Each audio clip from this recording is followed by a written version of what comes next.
your fucking hands up.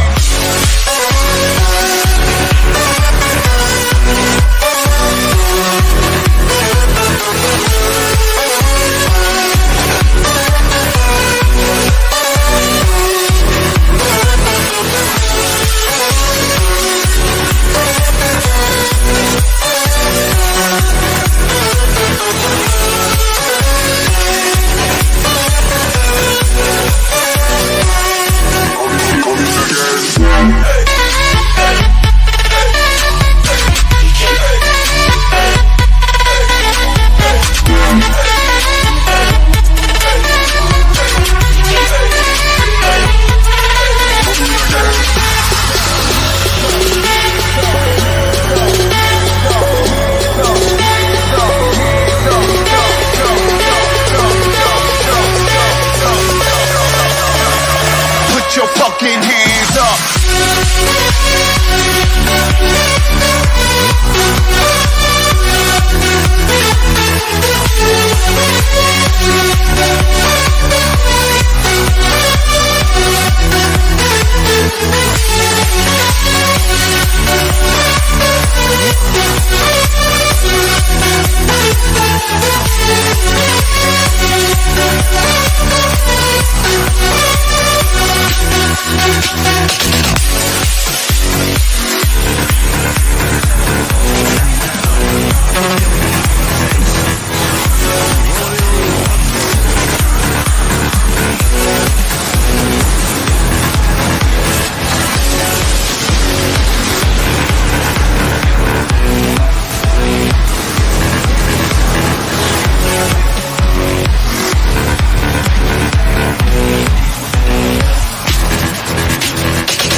Hello. And welcome to Friday Night's Royal Rumble. Yes, that is the working prototype. There are still a few things left to do, and we're going to say hail to the chat and everybody on the panel. We missed JV last week. How you doing, buddy? Doing good. Didn't St.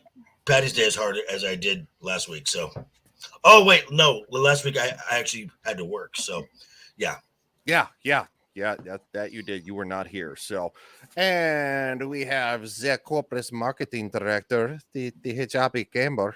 I almost forgot my hat. Peace all. What's up? Hi. Hi, Kat. How are you? Doing well. It's about a week and a half into Ramadan. Yes, I did, and I have ice cream. It's awesome. She has ice cream and Shadow on the mobile because he has no power. He has no power? How did he? What, Texas? I hate Oklahoma weather. The winds get strong enough to knock down a freaking transformer somehow. Which transformer was in your area? Optimus Prime? I think it was Jazz. I think Jazz fell and took out some power lines. Yeah. Oh, jeez. Well, so let's take a look at the chat. Of course, Larry, who is on the panel, Laurence Knight says first, eat it, Shadow. Nomi will castrate you. Nomi's a smidgen busy, dealing with some personal problems, so some family issues. So we're thinking about her, but yeah, she'll get back to Shadow. Trust me. Logical Spock says second. Samuel says, "Hail, motherfucking Royal Rumble." Get those likes up. The button is Grandpa, and you are the blue. Jesus. I am. Revenge says 5 silver stars. Very nice. Okay. Yep. Like I said, it's it is a work in progress. So it's just, Cat has the worst. Cat has the worst fandom. To try to find clips for, because she's like Warhammer and like in like Destiny and crap. Warframe. Whatever. You find more clips for Warhammer because that's relevant. Yeah, it's the same thing. It's the same thing. Oh, whatever. It's far from the same thing. Warhammer is good. Warframe is good. Even your RTS games that require no twitch reflexes at all. But they do require high cognitive function. Shadow, we have discussed this on the Monday. Don't get into these arguments. You lose every single time. I know. Well, and the two of them fight like cats and dogs, literally. Did you have the chance to eat cat? Yes, we acknowledge that. Revenge says, I gotta say, Ryan, I am so disappointed in you. That music was such a slap in the face to the final countdown. I can't use the actual song, dude. Like you understand for YouTube copyright claims, right? Yeah, it's called copyright infringement. Susan. Well, no, not Susan anymore, but Susan's replacement. it will always be Susan. Shadow. It will always be Susan. My phone speakers do not like that noise you're making, JV. Do it again. It's so creepy. I can just feel the Joker going up to now that and be like, No, that would be Hush. You hush. Yeah. Oh God. Hush. So we've had a very exciting weekend. On one side, week. Excuse me. Very exciting week on one side, and it became less exciting because of a lot of other stuff. So I guess we're gonna focus on what we do best around here. No more Mama Susan. Now it's creepy Uncle Neil. Yeah, but Samiel, it Is sounds that his better. name, Neil? I don't know. No, well, to diminish him and like belittle him, it's not Uncle Neil. It's Susan's replacement. Just we're not even gonna bother. You are so unimportant to us, buddy. Isn't he here on like an H1 visa or something? I have no idea. You're Yeah, his asking name a is wrong so- fucking problem. Unimportant. We're not even gonna use his name. He's gonna be forever Susan's replacement. Let me just say, he's not allowed in my no-no square. I don't let any of my uncles in my no-no square. No, don't touch me there. Wow. I apologize. It is best to be quiet and perceived a fool than to open your mouth and leave no doubt. That is brilliant, actually. And why are you speaking, JV? Because between you and me, I'm the smart one.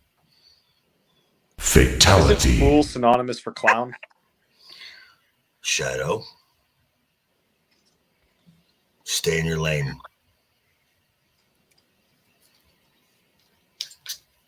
I have to admit, he's always right too. Whatever JV says, he's right. Except the awesomeness of Warframe.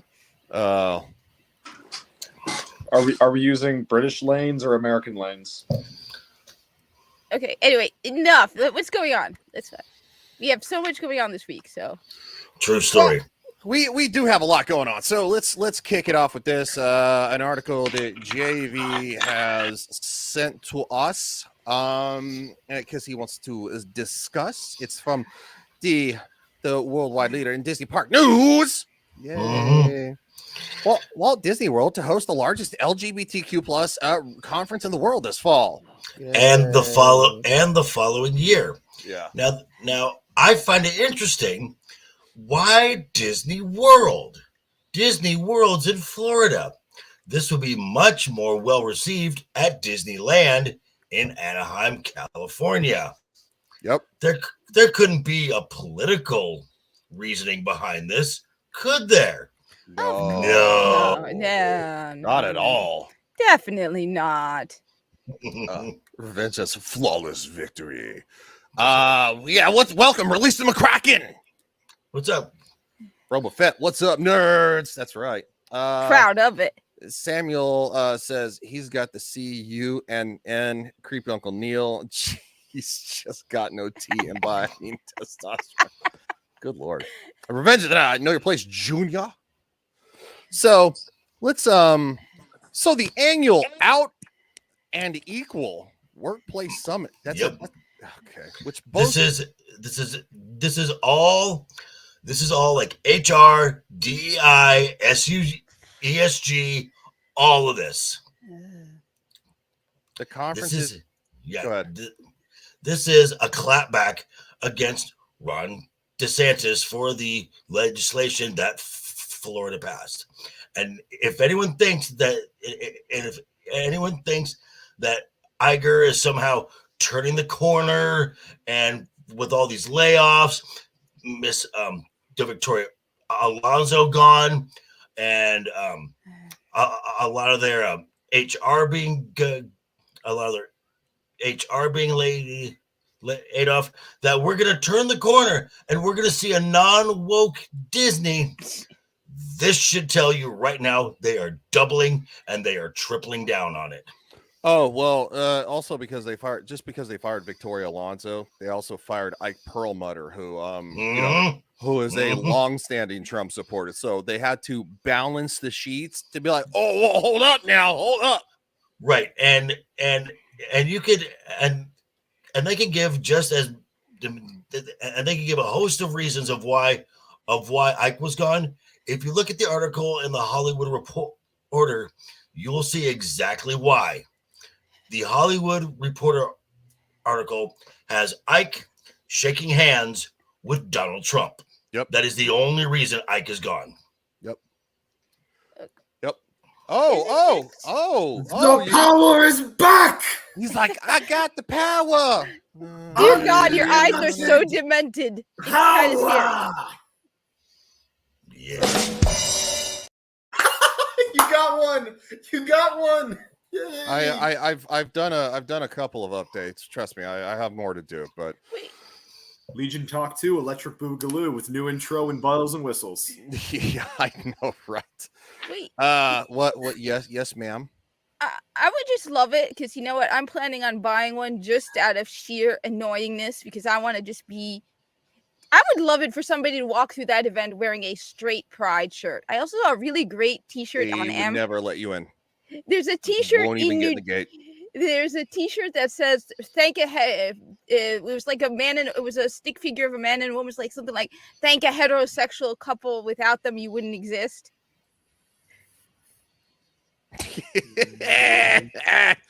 Well, I mean, she did earn it. Yeah. Yeah, I know. I do. I agree with this. They need to change the headline to Walt Disney World to host the largest sexual predator conference in the world this fall. And next fall. Yes, and next fall. I just All right, don't so- get it. Why is everybody so proud of? Hey, I sleep with this person. I play video games with a lot of people who are LGBTQ, and Well, never been an I don't issue know. because the Okay, cat. yeah. It is the L, the G, and the B is no longer what matters. No, in this. nope. It's the T. The T. That's When- all that matters. It's a cult. when lesbians get kicked out of a gay parade for turning down trans people for sex, or lesbians get kicked out of a gay pride That was just festival nuts. for Right. protesting trans people forcing themselves on lesbians. And gay men too. This is the Yeah. same. This is the same thing. It's fucked. I'm not going to talk about any more than that because the last week has. It's been a roller coaster of stupidity, and I'll say that. So I may quote. actually be a bigot now. No, not really. You're just a common sense person because the media and the politicians are just going to cover everything up. That's all they're doing.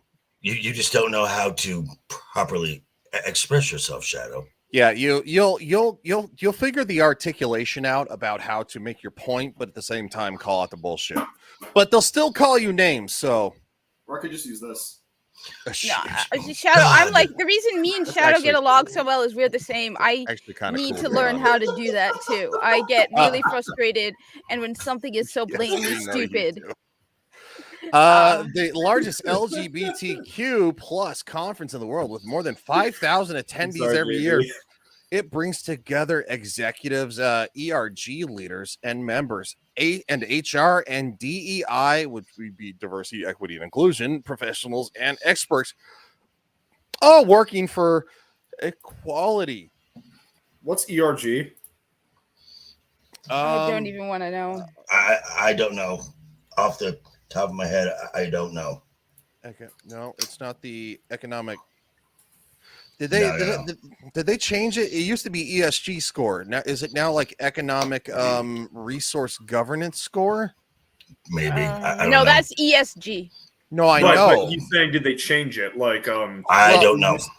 like in the Marine Special Forces used to be Raiders, and they changed it to MARSOC, for instance. Like, did they change? Yeah, but Raiders sounds cool.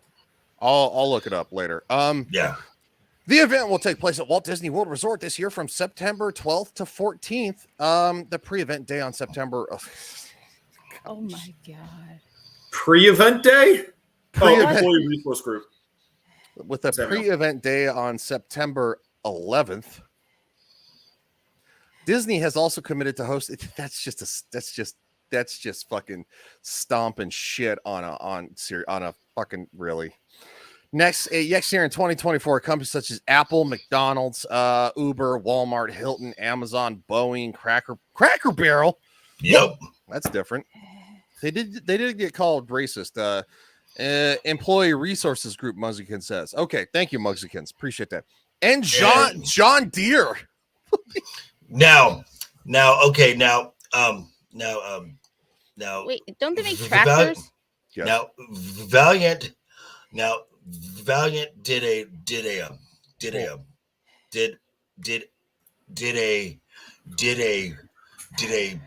a breakdown of this group here, and who their top contributors are, and they go in like levels, and then they've got the bronze, silver, gold, platinum, and then they've got like this diamond class where there's only 4 companies listed there, and in those 4, the Walt Disney Company. Are BlackRock and Vanguard the other 2? Or 2 No. of the others? Oh, No. really? Do you realize that diversity isn't just who you sleep with, too, right? Well, I do love this part right here, as well as agencies like the CIA and the State Department. Yeah. Mm-hmm. The fucking hell. We are fighting authoritarianism and fascism by supporting authoritarianism and fascism, everyone. Yay! No, I'm that's wearing my Che Guevara shirt while waving a pride flag because I don't understand irony. good God. Fucking idiots. The conference comes as Disney continues to see fallout from its decision to oppose controversial legislations.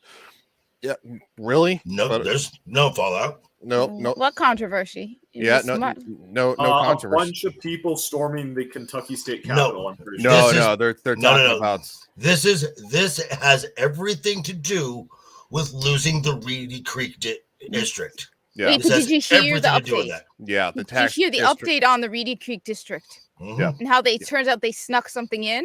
They are trying to. They're Ron trying DeSantis- to. They're Which trying Ron to. DeSantis is going to kick their butts. Even Clownfish TV said that if nothing else, Ron DeSantis is vindictive and he's going to make them regret it. Yeah, Okay, right well, here.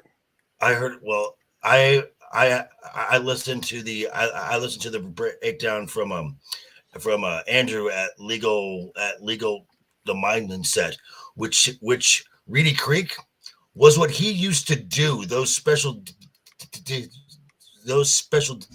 districts when he was practicing law in Florida.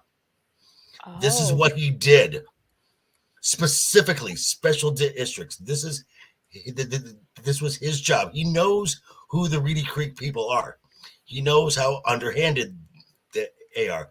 And he said this does not surprise him that they tried to sneak in these little things, which would basically handcuff the new board to obey Disney. Well, I like this part right here because I worked in St. Petersburg, which is where the Tampa Bay Times is. According to the Tampa Bay Times, which is super far left and full of shit, DeSantis has broadly campaigned against all diversity. Wrong. Equality? Nope, because it's equity. You guys like diversity, equity, and inclusion, not equality, because equality says everybody starts out the same fucking finish line. Mhm. And inclusion initiatives. Everyone starts out at the same starting line. Yeah. Did I say You finish said line? finish Yeah. line. Mhm. Yeah, everybody starts out the same. They want everybody to finish at the finish line at the same way. No, everybody starts out at the same starting line. attempting to erase any such measures from Florida's education system, all the way from kindergarten. Why are you fucking with people's kids? To colleges. That's not true, because it ends at 3rd grade. He has also gone as far as blaming the recent collapse of Silicon Valley banks on wokeness. Well, gee whiz, they gave $73 million to BLM. And their guy or their person to make sure that the bank wouldn't, collapse was more focused on a month-long Pride Festival than doing their, I think it was her actually, doing her fucking job. Like, I love these you people. can play your games, you can have your fun when you do your fucking job. I sound like my father. I love these people. And I wonder, Shadow, did your father have the scary eyes too? Because you got the crazy eyes going. Yeah, he definitely has crazy eyes going. He doesn't make crazy eyes as much as me. He's also got a beard, which I guess hides it better. I don't know. Like, if you meet my father... Okay, short answer. I look like him, but 20 years younger. So he might. Look, I just can't get over the creepiness of, this is who I sleep with. Hey, everybody respect me because this is who I sleep with. Kat, it's not about who you sleep with. I know. It's about how you identify, and it is forcing it is forcing everyone. It is forcing the world to pretend along with them. Yeah. It's actually a cult. It's a cult. That's why that's one of the advantages about the trans thing, because you can get people to become a member. You can it's a way to get people to, because you can't really choose your sexuality, but you can choose to be. You can convince people to become trans. Yeah. Well, Kat, it's to quote Nietzsche, God is dead and we killed him. We live in a world that a lot of people view as godless, and whether people want to admit it or not, humans, we need something to believe in, whether it's ourselves, whether it's a higher deity, whether it's an ideology, whatever it is. This modern left progressive bullshit for a lot of people has taken the place of religion. Because they don't have anything else. It hasn't taken the place. It is a religion. Yeah. It has the same ideologies as a religion. Yeah. And as somebody who is... in Samuel and I were talking about this last night, about the fact that, obviously, different religions have fought over the centuries and persecuted each other. This is no different. This is just an ideological, religion fighting back against classical ideologies of religion. It's just no different. The only major difference is this ideology is well funded. Well funded. Yeah, and it's built around ideals that destroy a society rather than build one. The main thing: follow the money. This is extremely well funded. Mr. Soros, how are you doing today, Mr. Oh, but speaking of things that are not financially successful, does anyone want to know how bad Phase Dive is starting off? Yeah, with the Ant-Man and the Wasp. Yeah, no, go ahead. Okay. From the numbers, as of right now, Ant-Man and the Wasp: Quantumania is still, mind you, it's about 45 days out. $465,700,000. Just to put that into context, domestically at $210.8 million, it is tracking below Shang-Chi, which is at 200 Shang-Chi domestically. Shang-Chi domestically tracked at $224.5 million. It is also tracking total box office below 2018's Ant-Man and the Wasp, which did $623.1 million. And it's tracking below 2015's Ant-Man at $519 million. Ant-Man and the Wasp Quantumania is not going to hit $500 million. It's not happening. This film is dead. And for all you Marvel stans out there who still want to say, well, some of these films made the money. I have been on an island for quite some time, and just this past week, Nerdrotic, WDW Pro, and Valiant have all gotten sources, and they've all said the things that I have said. The only Phase 4 Marvel Studios film that made money was Doctor Strange in the Multiverse of Madness, and that was only because it was on the heels of Spider-Man No Way Home.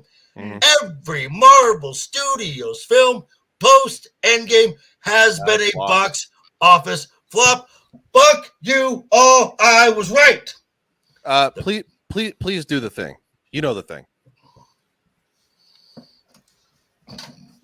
Well, that's not what I meant. Wrong thing. By the way, when you it's a pretty good thing. It's a good thing. Wrong thing. JV, by the way, have you been giving Kevin like cream for his knees? I'm pretty sure they're all like scraped up from the amount of We need to address Kevin. He's in a bad place. Yeah. Oh, Kevin's in a wait, you got cold sores now? You actually have the fucking cream. Howdy, Horny Alf. Oh, I was getting ready to share something, but there you go. You got cold sores now.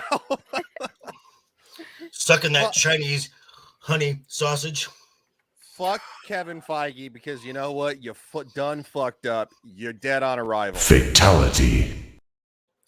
And the only reason, Victoria, the only reason you're not joining Miss Alonso on the unemployment line is because you're also sucking Daddy Iger dick too. Yep. Speaking of a little bit of Ant-Man and the Wasp news. Jonathan Majors, U.S. Army quickly creates new commercials after Marvel stars arrest. So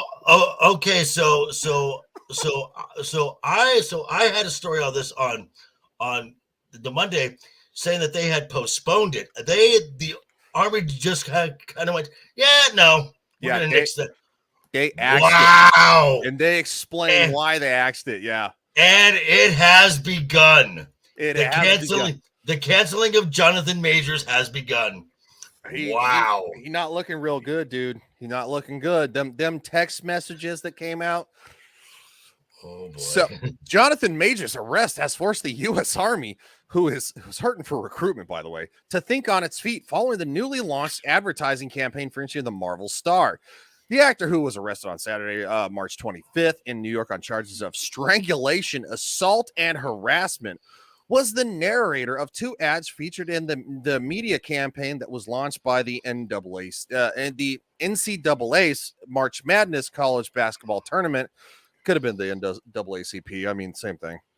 Anymore. Due to Majors casting in recent blockbusters, Ant-Man and the... No. Just no.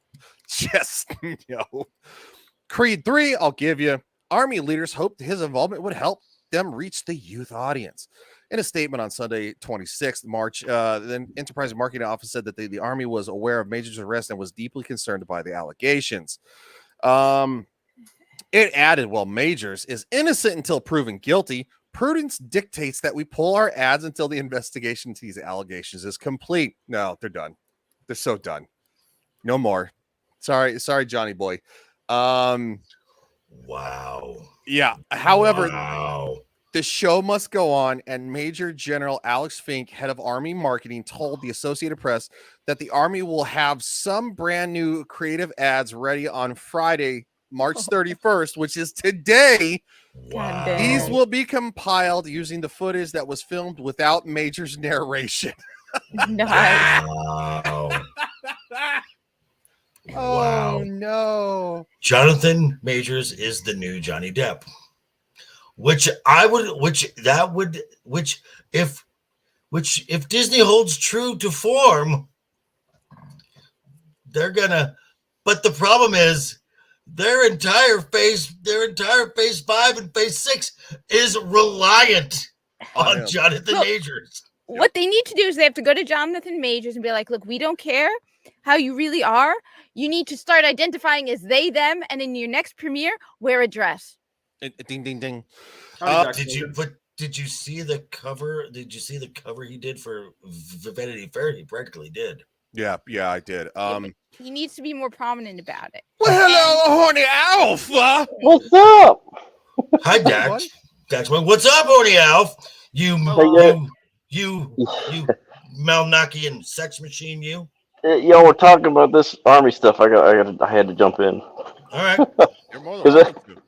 Yeah, we were talking about this on one of our Vets Talkins the other day. Just the recruiting and retention situation that the military's in right now. They can't afford anything because we have enough people that can't meet the recruiting standards, even with them lowering the standards, and they are working more to retain people than they are to bring new people in. Agreed.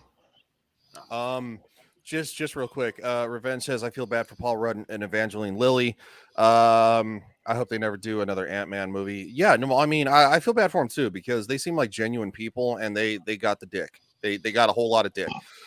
Revenge says, in my Shang Tsung body, it has begun. Yes, very much so. And yes, and Revenge was. and Revenge, I'm sure that the Warner Brothers and James Gunn will more than gladly say, "Oh, you don't like working for Disney Marvel? Come on, DC, it's fine. Come on over." Ask Kat about her new job at Google Play customer service. I have no idea what you're talking about. I don't know either. Denial. I'm going to deny everything until I have no choice in the matter. I don't know either, but Laurence Knight. He might be on Baby Watch. We're not sure. That's what they get for going woke and forcing COVID shots on people. Yeah, oh yeah, no, absolutely. And actually, oh, sorry.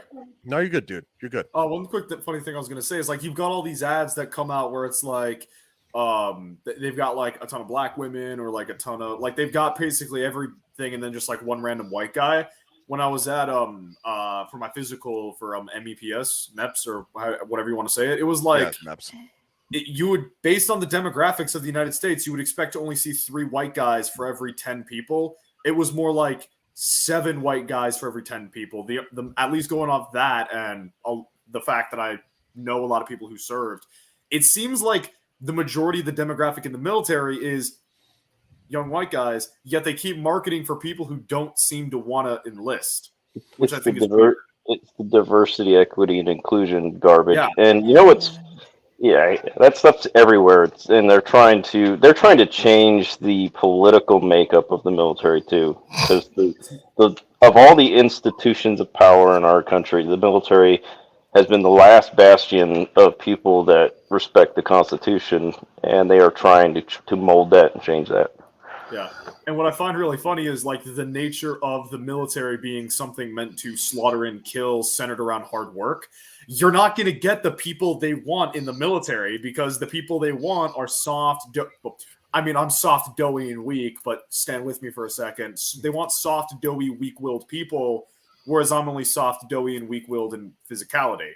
And the people who are willing to put themselves through the hell of the military are the people who are going to stand by American values. Which you fixed.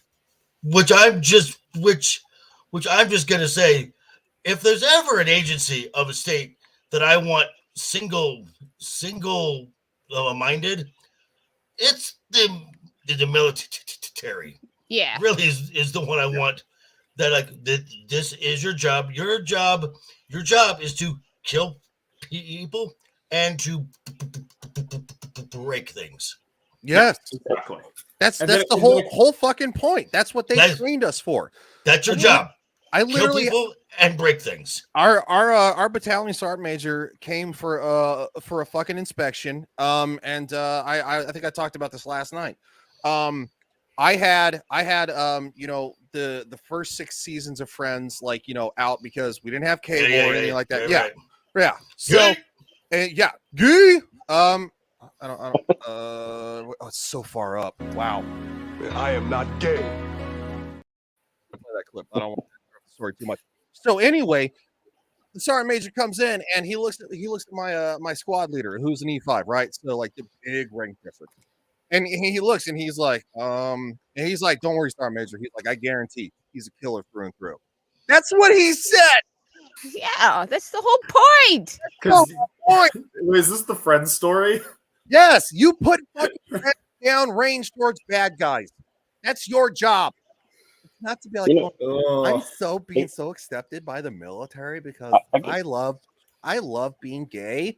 And it's like, oh my God, they embrace my gayness. And it's like, I've known gay people who were in the military and don't ask, don't tell. Guess what? They're fucking war fighters, dude. They fucking went down range. They did their job. They came back alive and they hate this crap. They hate it. Yeah. Because these fuckers are gonna get people killed. Like, I was cleaning pools for a Navy vet, and he was like talking about part of the problem with the military is, well, my generation, because if you get into like a situation like a war against actual population of fighters, we're gonna be bitching and crying that they just killed Greg, while they're all like, keep killing them. They're routing and they're crying about their genders and shit. Just scream he, him, and they'll run away like cowards. No, Shadow. They're gonna be like, I can't shoot him.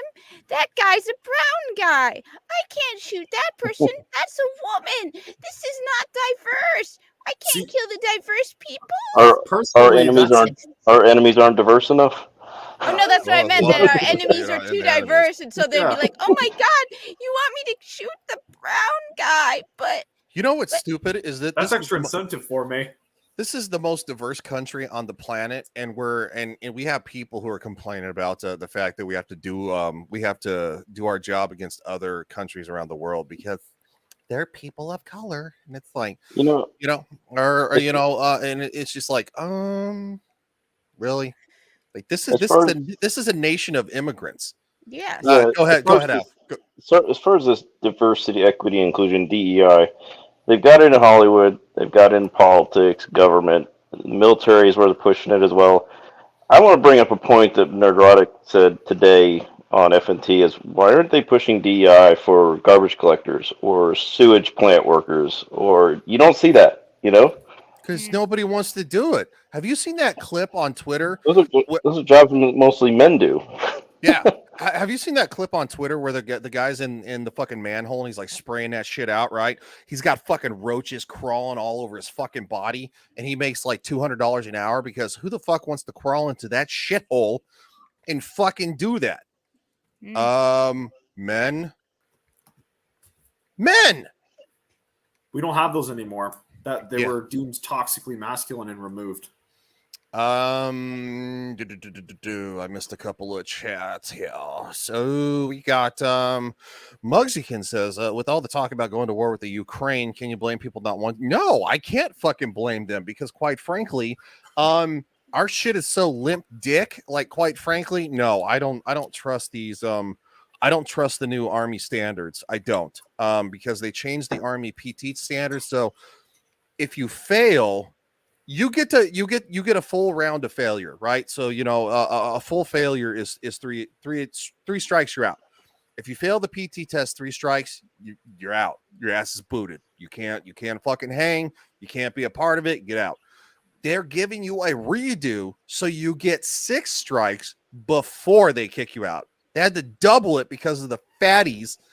And look, I'm not one to call anybody fucking a fatty, but you know what? I could probably fucking hang better than these goddamn kids at 37. Yeah, I can too. I think I could do like 3 pull-ups, and I think that's what's required for a woman. Yeah, the I don't know about the Army, but I know the Air Force is lowering the standards too. So not only are they giving you more chances to fail, they're lowering the standard, the minimums you need to be able to pass the test. Dax says if China invades Taiwan, we're at war. We have no choice. Don't trust me. Joe Biden will find a way out of that one. No, see, we're gonna get stuck in. Let's be honest here. Well, no, we're gonna get stuck over in the Philippines and South Korea and Japan first.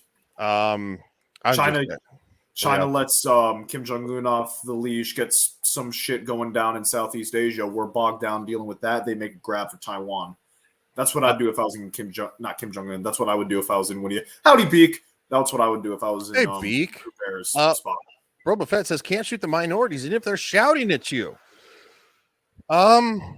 I don't give a shit if people are shouting at me, but when they're trying to storm, let's say hypothetically, a building and they're pushing against officers and stuff like that or military personnel, you know what? You better start lobbing pepper spray and pepper balls, or you better pull out something a little more serious, because if they outnumber you and they take one of your firearms, you're in real trouble. Yeah. Here's how my report's going to read. I thought the subject had a knife. I was acting in self-defense. We're not don't joke like that. Okay, I won't joke. I'm saying don't joke like that for your sake, because you plan to have a future career. I know how to word around this stuff. Right, because that's true. It's like you and I talked about use of force, right? Remember that. It's always use of force. So if you're like talking to a guy who's got a baseball bat, like, hey buddy, why don't you put the bat down? Let's talk about this. Let's have a casual conversation. But you can still be ready to draw your weapon. As soon as dude runs at you with the baseball bat, guess what? It's pow, pow, pow. Yeah, it's the fucking double. I know. So always make sure that you're try to de-escalate, because bullets cost money. I know. De-escalate because you don't want to be responsible for taking a life. If you can avoid that, don't take a life. Well, Laurence Knight, the Air Force has fitness standards. Jeez. Wait, just out of curiosity, so do you think, given the standards, if push comes to shove, you think they're going to raise the age limit, because the people who are actually not the lazy are the Gen what is it, Gen Z, Gen X? Raise the age limit for what? For recruitment? Are they going to try and maybe No. recruit the Gen X's? No, there's actually MOSs where you can sign up with a parent's waiver and be drafted at 16. No, I meant older, because they want more Gen X people. Oh yeah. So like move the ceiling up. Yeah, they're already talking about that. No. Well, they already do that in the National Guard. They allow, I think, as old as 35 to sign up. No, it's older than that now. Is it now? Woo. It is, yeah. It's older than that. They actually capped it at I think it was like 39 and a half. And if you have prior service, it actually takes you, so like if you're 41 but you have 5 years in, you can actually decrease that off your age. Wow. Beak says, hi all, hail to the Beak. Mugsy says Canadian military over a decade ago changed it to where you didn't have to be physically fit to join. A lot of the new recruits were failed basic training, were put on fat farms. It failed. Yeah. I got something to add to that. They're actually, the U.S. military is thinking about doing different PT tests based on what career field you're in the military. So like if you just have a job that just is a desk job, then you'd have like much lower standards than say someone who's in special forces. Cavantino, cavalrymen. Yeah. There are clips of kids in China disassembling and reassembling AK-47s in elementary school. Also, their handguns. Yes, absolutely, there are. And I'm not saying we need to shove a bunch of guns in kids' faces in elementary school, but like when I was in middle school, I was allowed to take a hunter safety class, and I learned how to shoot a firearm for the first time. I got my small games license, and it was the Colorado Division of Wildlife. It was a government sanctioned, and it taught me how to be safe as a kid. I took that as an adolescent, and then I went to the military and I learned even more. And it's like, there's nothing wrong with that. Mugsikins, not sure if they changed it back. The cost of the military, it cost the military an insane amount of money, and most of them failed out. Oh yeah, no, it's like a revolving door. Larry says yes, they will. Samuel says that's no different than the Soviets before the Iron Curtain fell. Agreed. Laurence Knight, they always do that, cat, when they want the war. And last I read, the U.S. has upgraded base in the Philippines dating back to 1941 for joint operations, as they should. No. All right, so while JV was out, we are going to be talking about overinflated fucking budgets and egos. Hello, Indiana Jones 5. Oh, shocking. Shocking. Lucasfilm. Indiana Jones 5's record-breaking budget revealed, Oh, which God. means it's going to be. Go ahead. Now keep in mind what they're stating is still probably lower than the actual price tag. That is insane.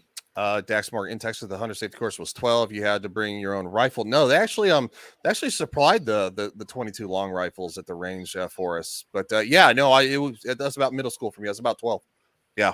So that's where I learned to respect firearms is from the Colorado government. Surprisingly, it's not the same Colorado government it used to be, but Disney confirmed that the budget for Harrison Ford's Indiana Jones, The Dial of Destiny, still a great name, set a new record for Lucasfilm of being as fucking retarded as possible. Whoa. A new record for Lucasfilm? Okay, just to put this into context, The Force Awakens and The Last Jedi were stated $300 million projects. Shit. This one is rumored to be $350 million. That's not even including what they're going to pay for advertising this thing. Nope. Oh my God. Correct. And from what I've heard, this came from Doomcock and his rumored sources that Kathy and Iger had a face-to-face meeting. This was not over a Skype call. This was Kathy, get down into my office. Yep. And Iger is furious. Yeah. Furious, saying this film has to make a profit. Yeah. How is it going to make a profit at that $1 billion cost? to make a profit? Yeah. Oh, yeah. You're looking at, okay, so if $950? So if you're looking at $300 million, low end marketing, you're looking at $150 million, which means a $900 million global box office to break even. Yep. Well, and they even actually lowball these numbers too. So here you go. Yeah. According to Forbes, Disney confirms that June's Indiana Jones and the Dial of Destiny will have a shocking budget of $294.7 million. It's higher. It is higher, and that's why we're going to go into the highest budgets in Lucasfilm history can be seen below. Indiana Jones 294.7, Solo: A Star Wars Story 275. Nope, that was north of that. Star Wars: The Rise of Skywalker 275, and that's the stated. That's the stated. Budget. Yeah. Right.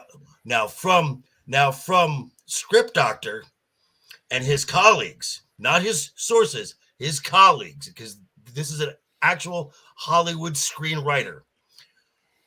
The total price tag for production was $500 million after all the reshoots.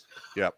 Rise of Palpatine lost money, and a lot of folks don't figure this in. Because they talk about, Lucasfilm was in co-production of that of The Force Awakens and The Rise of Palpatine with Bad Robot. J.J. Abrams doesn't make movies for free. No. He gets a cut of that too. So they made even less. Well, look at all the fucking money that $200 million that Netflix gave him, and he hasn't done shit with it or something. It was Netflix, right? No. Was it not Netflix? Was it Warner Brothers? I think Warner Brothers. Okay, all right. Sorry DC, about that. With DC, and he hasn't done shit. And Zaslav basically said, "Okay, you're done. Give us our you now owe us. You now owe us the money because you have not met your contract." And hey, James, come on in. Yeah, go to work. I can only imagine that a big chunk of that budget is also going for Harrison Ford. Harrison Ford, I think, is one of the only. I don't know if he still gets I think he gets gross points, not net points. Oh, Where okay. That's where they pay him based on the gross, not what the studio takes home. yeah. That's He didn't get just a flat. No. Okay. No, he's too big of a name for that. So here we can see actually updated list of the 10 most expensive movies ever made. You can see below 9 of those have been released by Disney. Pirates of the Caribbean on Stranger Tides, $379 million. It made $1 billion, but guess what? Woohoo! Why do you think the Pirates of the Caribbean franchise? Not just because Orlando Bloom and Keira Knightley left. It was dead for so long before they made Dead Men Tell No Tales, which is not on this list because it actually made a shitload of money because they said, "Hey fuckers, stop spending so much goddamn money."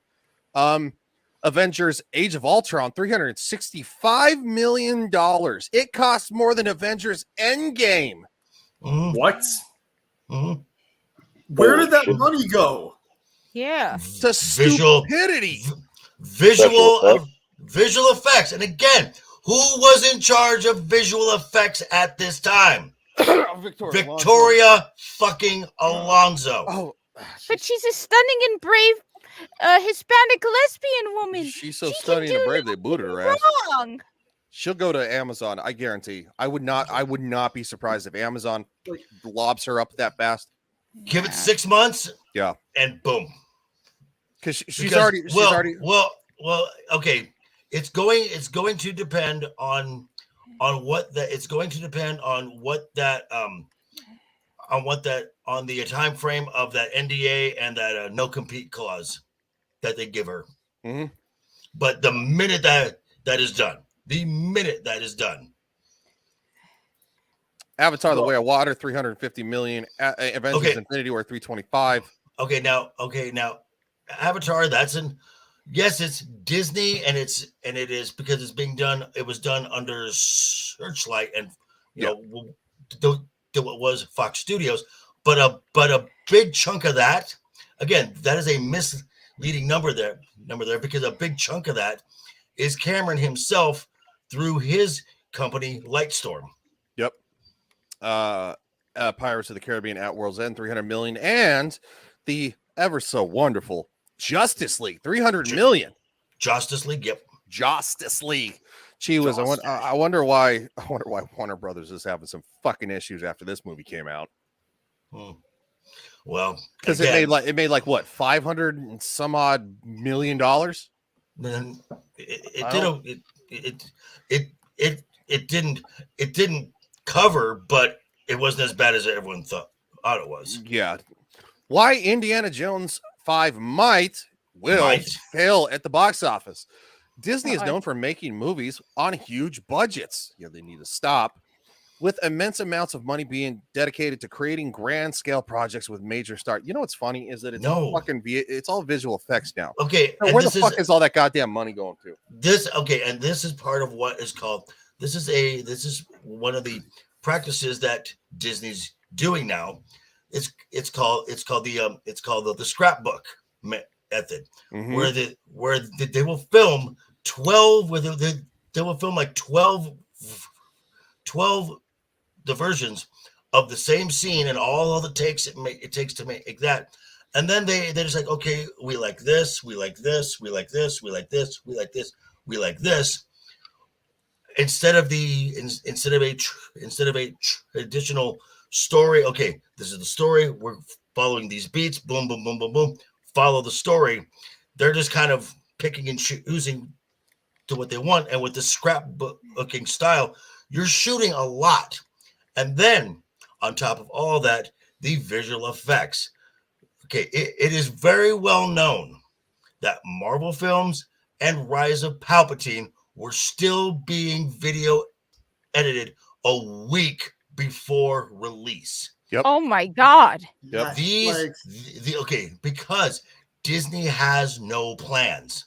They have no plans, and then they change things at the very last second. So a part of this that you're not that folks are not seeing is the rates that these VFX houses are charging Disney because of the overtime. Because it's like because of the constant redoings and everything. I am sure quite a few visual effects houses will say to Lucasfilm and Marvel, like, okay, yeah, we'll make it happen, but you're gonna pay double. You're gonna pay double plus overtime. And this budget just booms and booms and booms and booms and booms. So if they're saying around $300 million stated, it's closer to $4. That infuriates me to no end, because it's like I'm just thinking sorry, Kat. Like, I'm just no, you go ahead.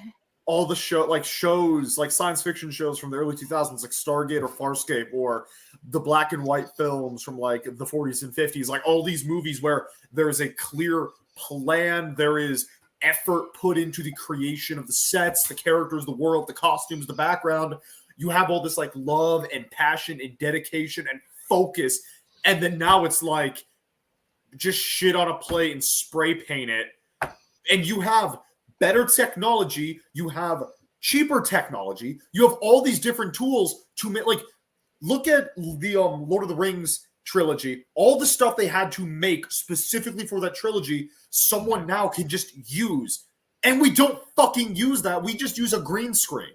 Okay, sorry, that's okay. But these, what does Disney and Marvel have that other studios don't have? A mouse? A former director who was a Latino lesbian? No. They have theme parks. They have cruise lines. They have real estate. They've got a little bit of FU cash. They have effectively infinite money. Wait, I just have one question. Well, no. They've got FU cash. That's to do what they have. The problem is that now Wall Street is catching on. Once Wall Street catches on, the FU cash is going to dry up real fast. No, but I just out of curiosity, because there is no way, for example, that Rings of Power was the amount they spent on it and how it looked. Are we sure there's no like money laundering going on here as well in these movies? Well, no, what JV said makes sense. Okay. Sorry. Yeah, it does make sense. Now, Kat, also, the $1 billion price tag of Rings of Power, it gets tossed around, but that is essentially for the infrastructure to create 5 seasons. Yeah. Remember that. Also, they spent $275 million just buying the rights to what they barely got a hold of. Which they have nothing. No, they have nothing. And what's really funny to me is they basically spent that money on this many pages. On notes, right? Yeah. They just the appendices. Yeah, which is hilarious to me, and they didn't even fucking use them properly. Real quick. Muggsy Ken says Disney doesn't have FU cash. Not anymore. They used to. They very much used to. And the only thing that they have recently that's made FU cash is Avatar: The Way of Water, which I think it is a beautiful movie. I think it was a general story, but you're also talking about the fact they filmed 2 and 3 back to back. That's where now and the Mexicans. Let me push back on that just a little bit. It seems like I get, but now as far as box office goes, as far as revenue streams goes, that's way down the list. It actually is. It's way down the list. Parks is still number 1. Cruise lines number 2. ESPN is number 3. Yep. They make a shit ton off of ads for ESPN. A shit ton of ads. Then you got all the merch, everything of that. So there is some FU cash. The Matt Vader 74. What's up, man? Hey, Wait, buddy, how you doing? Howdy. So there is some FU cash, and we talk about because we talk about the entertainment side of things, it makes it sound a lot worse. Like Disney Plus is in a bad spot because Disney Plus is where they shove everything to cover their losses.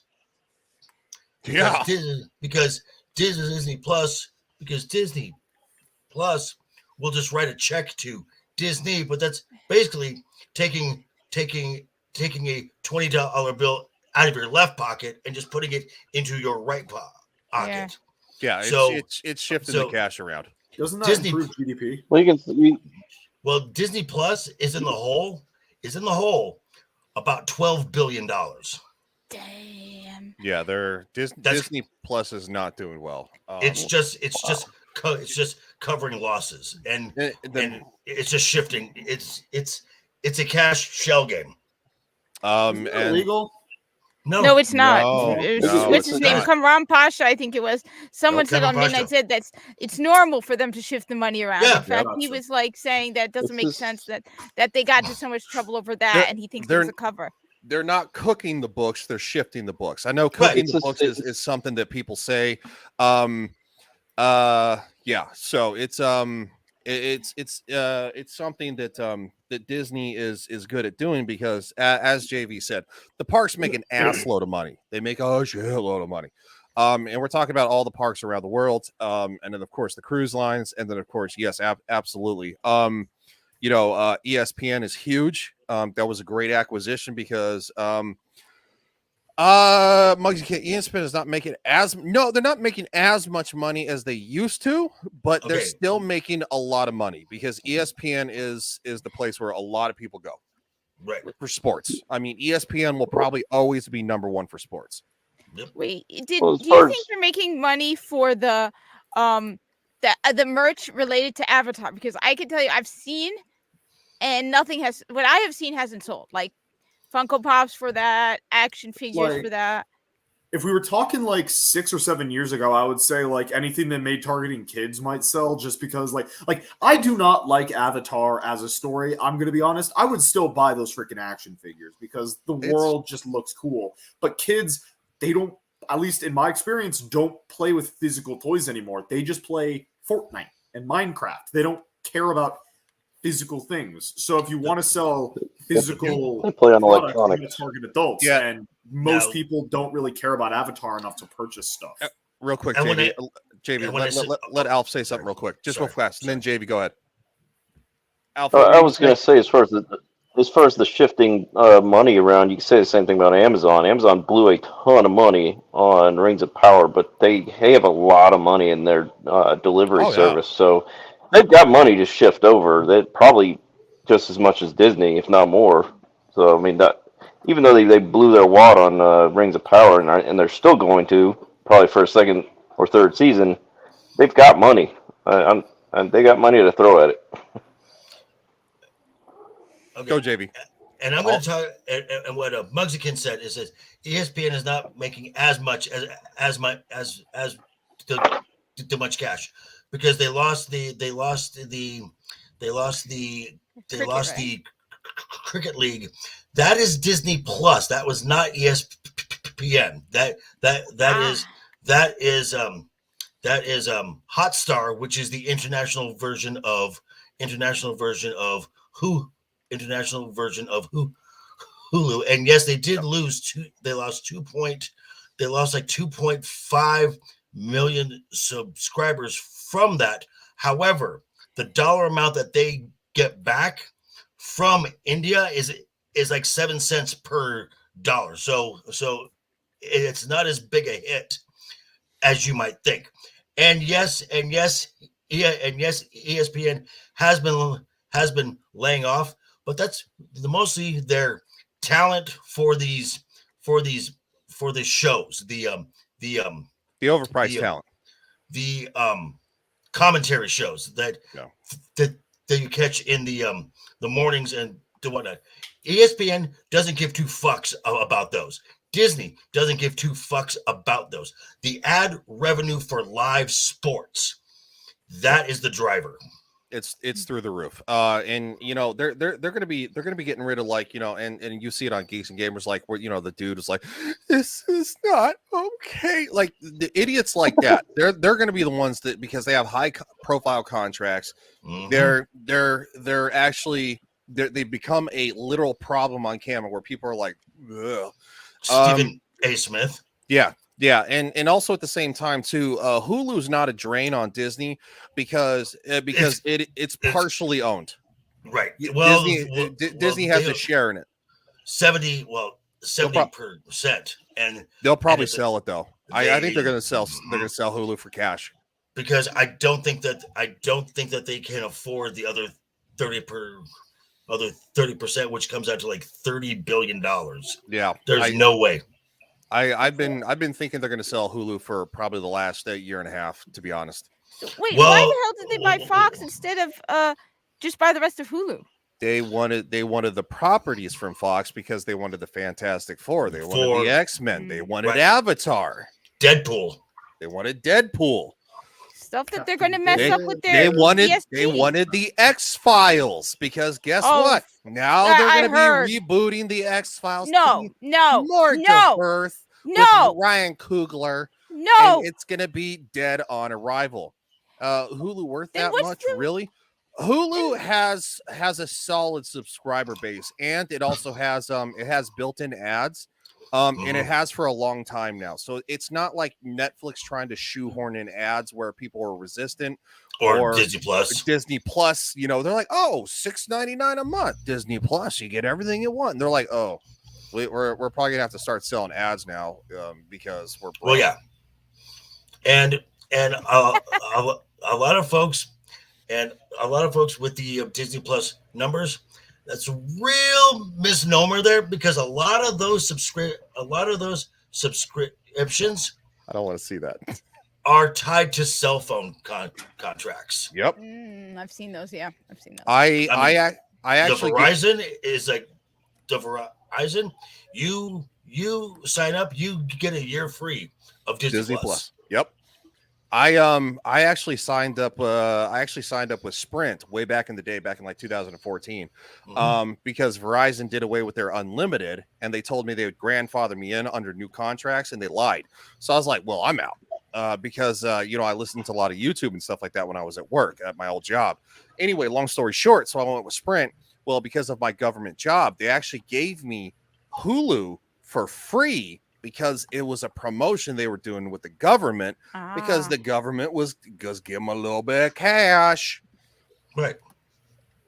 Well, those special deals aren't uncommon. I've got Dish Network, and I get HBO Max through them. So I mean, yeah, no, those. And yes, revenge. I completely agree. Peacock is a great deal because you get every WWE premium live event for $5 a month. I like the WWE Network better, because like Peacock, that was a pain to navigate though. It was a pain to navigate, but Peacock doesn't seem to be better, because I tried to watch the old school like Attitude stuff, and I used to have to like bounce between Raw and SmackDown, and that was a pain. But now it's like it's worse. Like Peacock seems to be, you know, freezing. I don't know. Anyway, but I've never had a problem with Peacock. I'll have to look into it.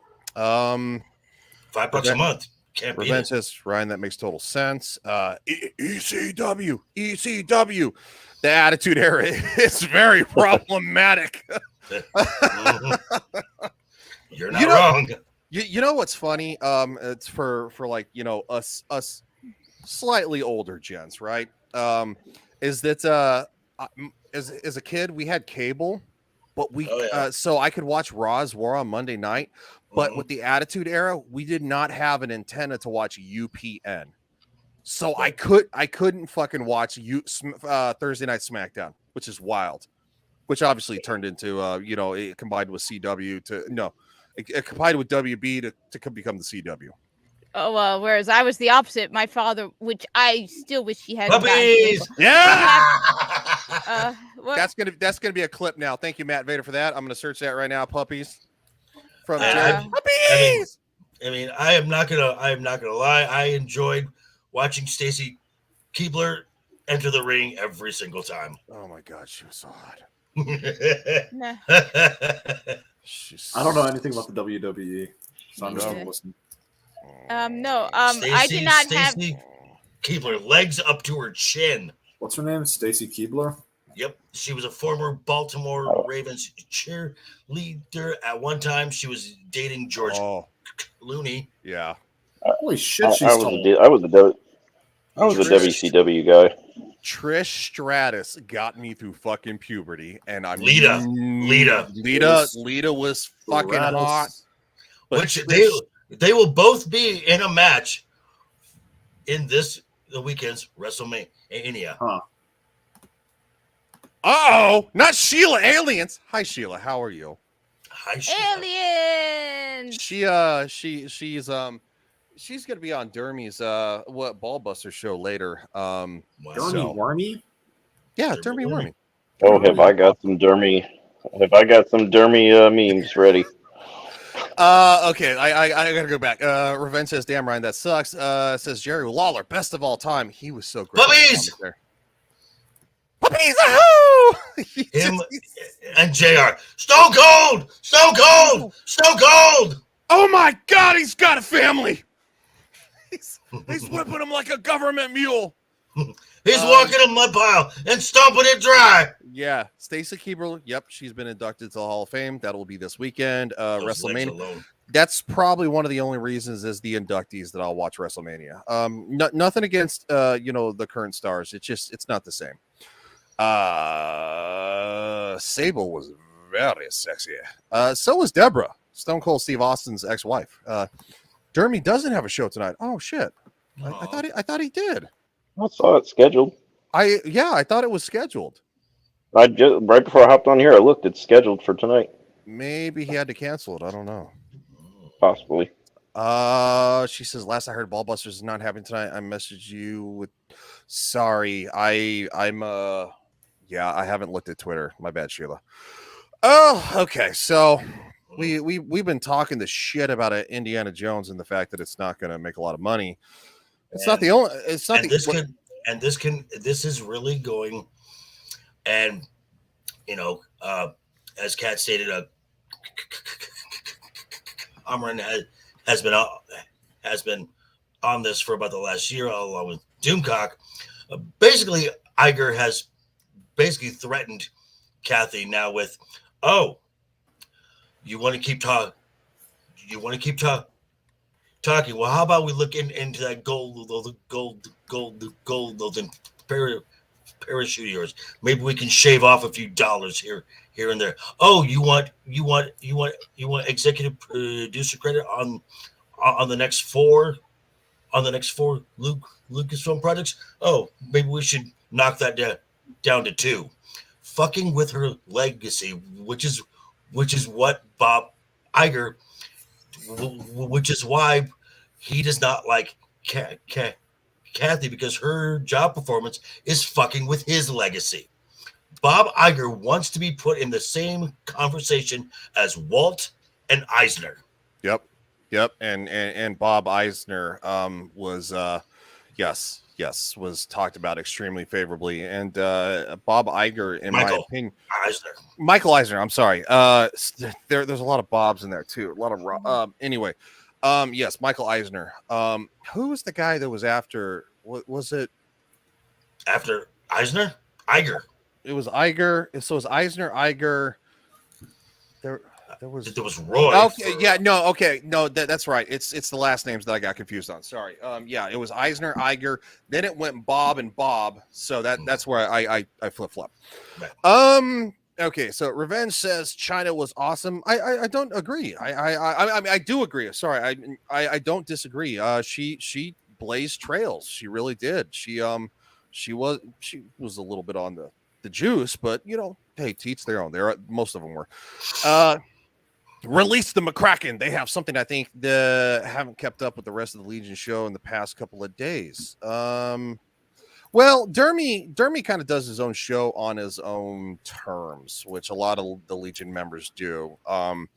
Remember China's short-lived Triple X career? I remember. I remember her in Playboy, and trust me, I was 16 at the time. Trust me, it still got me where I needed to go. There was a adult film with her and X-Pac. Yep. And it was called One Night in China. And it was terrible. It was terrible. It was kind of like the Paris Hilton, which was titled the same thing, One Night in Paris. Yeah. China was the best. She-Hulk. Sheila says that's not Ballbusters Dermy has schedule. It's just okay. It's just a video game stream. Okay. Damn it, I didn't get the facts right. What's up, Pacific 441? Hey, Mike, what's up? 4. And happy early birthday, Mike. Oh, happy birthday. Happy early birthday. Matt says that one made me feel gross. Oh, good God. Okay, so we're moving on to more Disney fucking news. Oh, God. There's a lot of Disney news. What? Okay, and it wouldn't be this bad if Disney would stop opening their mouths and stop making such colossal mistakes. I know. From bounding into comics, X-Pac was the beginner of it. Well, yeah, drugs. He was big into drugs, so and got her hooked on that. Well, okay. Oh, Alf has shoddy internet. That's probably what happened. China did a gangbang feature in the ring too. Never seen that.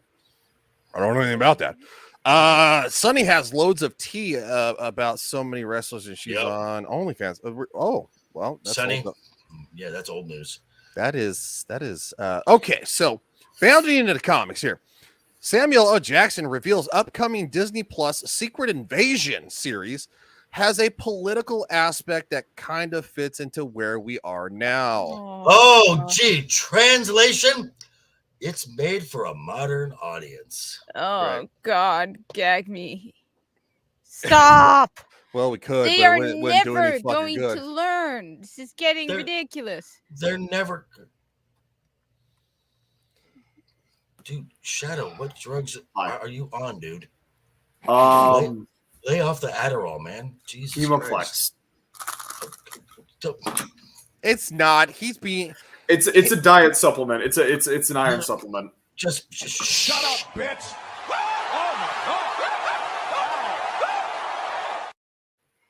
I'm so tired. So this is a TV show that's going to Disney Plus, which is where you send your losses. And with what Disney Plus is doing of late, because we just got Nielsen numbers in for the first episode of Mando. Oh boy. Oh no. Hold on. I do not care about Marvel anything. Would rather watch One Night in China. I think I would rather watch One Night in China. All right. Welcome back, Horny Alf. How's the internet, buddy? The potato that I'm streaming off of, it's fine, I guess. It's a goddamn potato. Okay, here we go. This is nothing new. This is Jackson spoke about I feel so defeated already. Like, seriously? just Spoke about the upcoming honestly- series with Vanity Fair. oh wow, the puff piece place. Great, it's Vanity Fair, so it's going to be super on point. Telling Alla we don't know who's a friend and who's an enemy. He elaborated. There's a political aspect that kind of fits into where we are right now. Who's okay? Who's not? What happens when people get afraid and don't understand other people? You can't tell who's innocent and who's guilty in this particular instance. Okay. Oh, wait. I get wait. it. You So- can't tell who's a man or a woman anymore. So now you can't That's tell. not where they're going with it, Kat. That's not I'm what they- being that's- joking. I was that- joking, Shadow. I was Now- joking.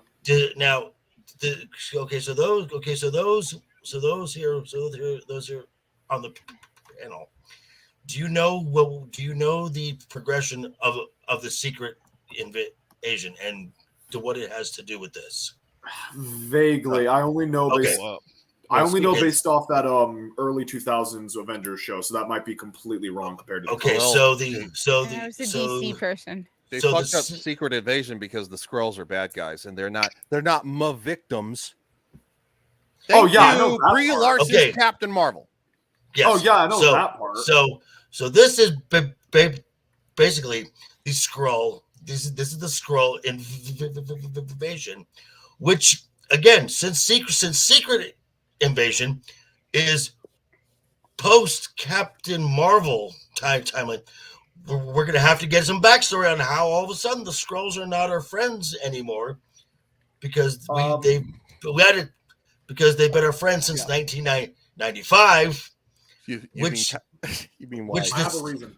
which the Secret Invasion leads to the Secret Wars. Well, it kind of falls along the line too. And of course, Amelia Clark is actually supposed to be the daughter. That just came out. Oh, is that confirmed? That is actually something that has been confirmed. Yes, they talked about it on FNT. So apparently, we're gonna have to figure out why the Skrulls are not our friends anymore. Because they were technically never our friends. Why, That's- Shadow? So No. they come to Earth. They realize that Earth, humans are doing something like deforestation or global warming, and instead of offering to help us fix it, they decide to subvert our governments, subvert our civil services to exterminate humanity and become the new. Wait, that's the plot of Peacemaker. Never mind. Sorry. No, well, I Shut up, bitch! Oh my god! no, but that's what confused me, because I mean, Fuck I'm me, not kid. a Marvel expert, right? I used to read Batman and just Batman. So I didn't, because I couldn't afford to buy all the DC stuff, let alone the Marvel stuff. So, but I thought that the Skrulls were the bad guys. So what little I saw of Captain Marvel, mostly I just watched it for the cat scenes. I was confused. I thought they were the bad guys. Well, they're supposed to be the bad guys. Now, look, I'm not saying that you can't have some possibly sympathetic Skrulls, but trying to make the whole entire Skrull race the victims, it's nonsensical, and it doesn't fucking work at all. Yeah. They're literally the whole entire point behind Secret Invasion, and they are the villains. So it's like you have to now rewrite the history of oh, well, what happened to all the wonderful black elves? And the hobbits. What happened to all the? They just got left behind, Shadow. Oh, I know, yeah. It was a genocide. I like to think that Mordor had really, really effective wagon trains. Yeah. Revenge says Disney Marvel. Yeah. Gunn would probably cast her as Giganta. I think that's her name. Gorilla Grodd's girlfriend. Yep. It's going back to what Matt Vader said. Sorry, I missed that part. Cavatino, cavalryman. Nick Fury is going to yell about Skrulls on his motherfucking planet. And the Vader, the Vader, you're right. They still have not addressed the big celestial that was partially hatched in the Earth. That's just an alternate timeline, JV. You're thinking too much about it. No, they're just going to erase the Eternals because everybody's going to be like, no, there's a second coming. They're making a second one. Are they crazy? Yes. Are they trying to destroy? Now we have proof. They are definitely trying to destroy Disney. Fatality. They have no. I mean, come on. How dumb do you have to be? They have no plan. They're flying by the seat of their pants. Yeah, but that's like saying, I don't have a plan. I hit myself in the head with a hammer. I don't know what I'm going to do. I know I'm going to hit myself with a hammer again. It's like there was the Earth's Mightiest Heroes children's show from the early 2000s is probably going to handle the Secret Invasion better than this, what I'm assuming is going to be a show meant for adults. Because there was the air of mystery. They had set it up in the first season. There was all this slow, gradual buildup of that's not Captain America. The Skrull are here, the Skrull are there, the Skrull are infiltrating the terrorist groups, and there's all this slow buildup. And then when you finally realize what's going on, it's too late. The Avengers have been broken up. SHIELD, SWORD, AIM, Hydra, they've all been compromised and turned against humanity. and the only reason that mankind manages to win is plot armor. And it's going to be, yeah. I have to comment on this real fast. I had to watch Shang-Chi and the Eternals in 2 separate sittings because I couldn't do it. I literally fucking couldn't do it. I fell asleep during Shang-Chi. But yes, that's why I had to watch Shang-Chi a second time. I fell asleep. Sorry, JB. But the Eternals literally saved lives. Oh, Wait. The makers of Ambien should sue Marvel because that movie cures insomnia. No, well, the problem, Matt Vader, is I can't drink alcohol, so I can't be drunk to enjoy that movie. Well, I don't think you can enjoy it unless you're drunk. I don't know. Maybe take a tranquilizer. Okay. As for the setup to the series, it appears relations between Fury and the Skrulls have deteriorated. There we go.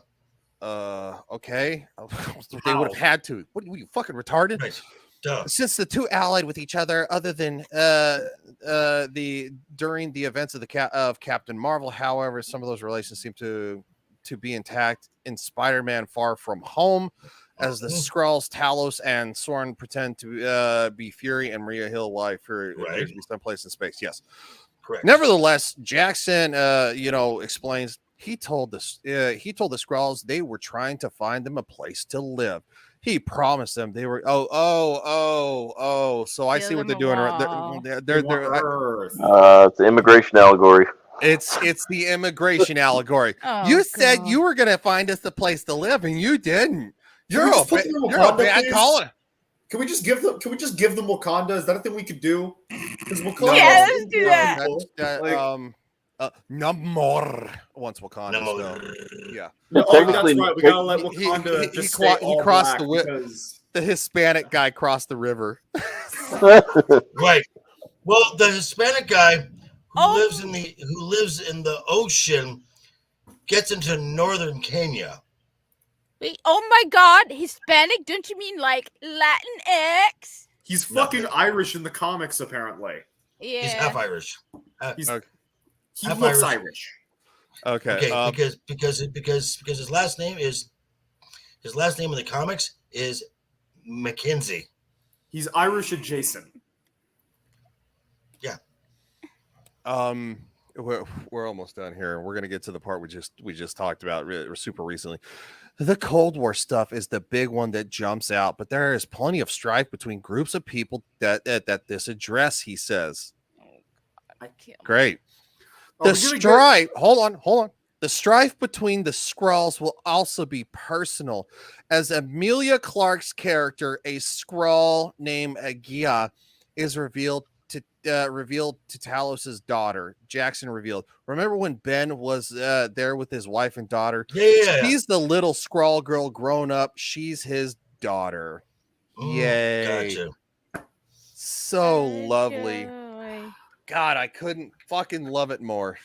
I cannot wait for the exterminate Skrull missions to be acclimated and join Earth, and yet technology will still be the same as 21st century Earth, like Supergirl, which has hundreds of aliens coming every day, and they don't ever get past iPhone.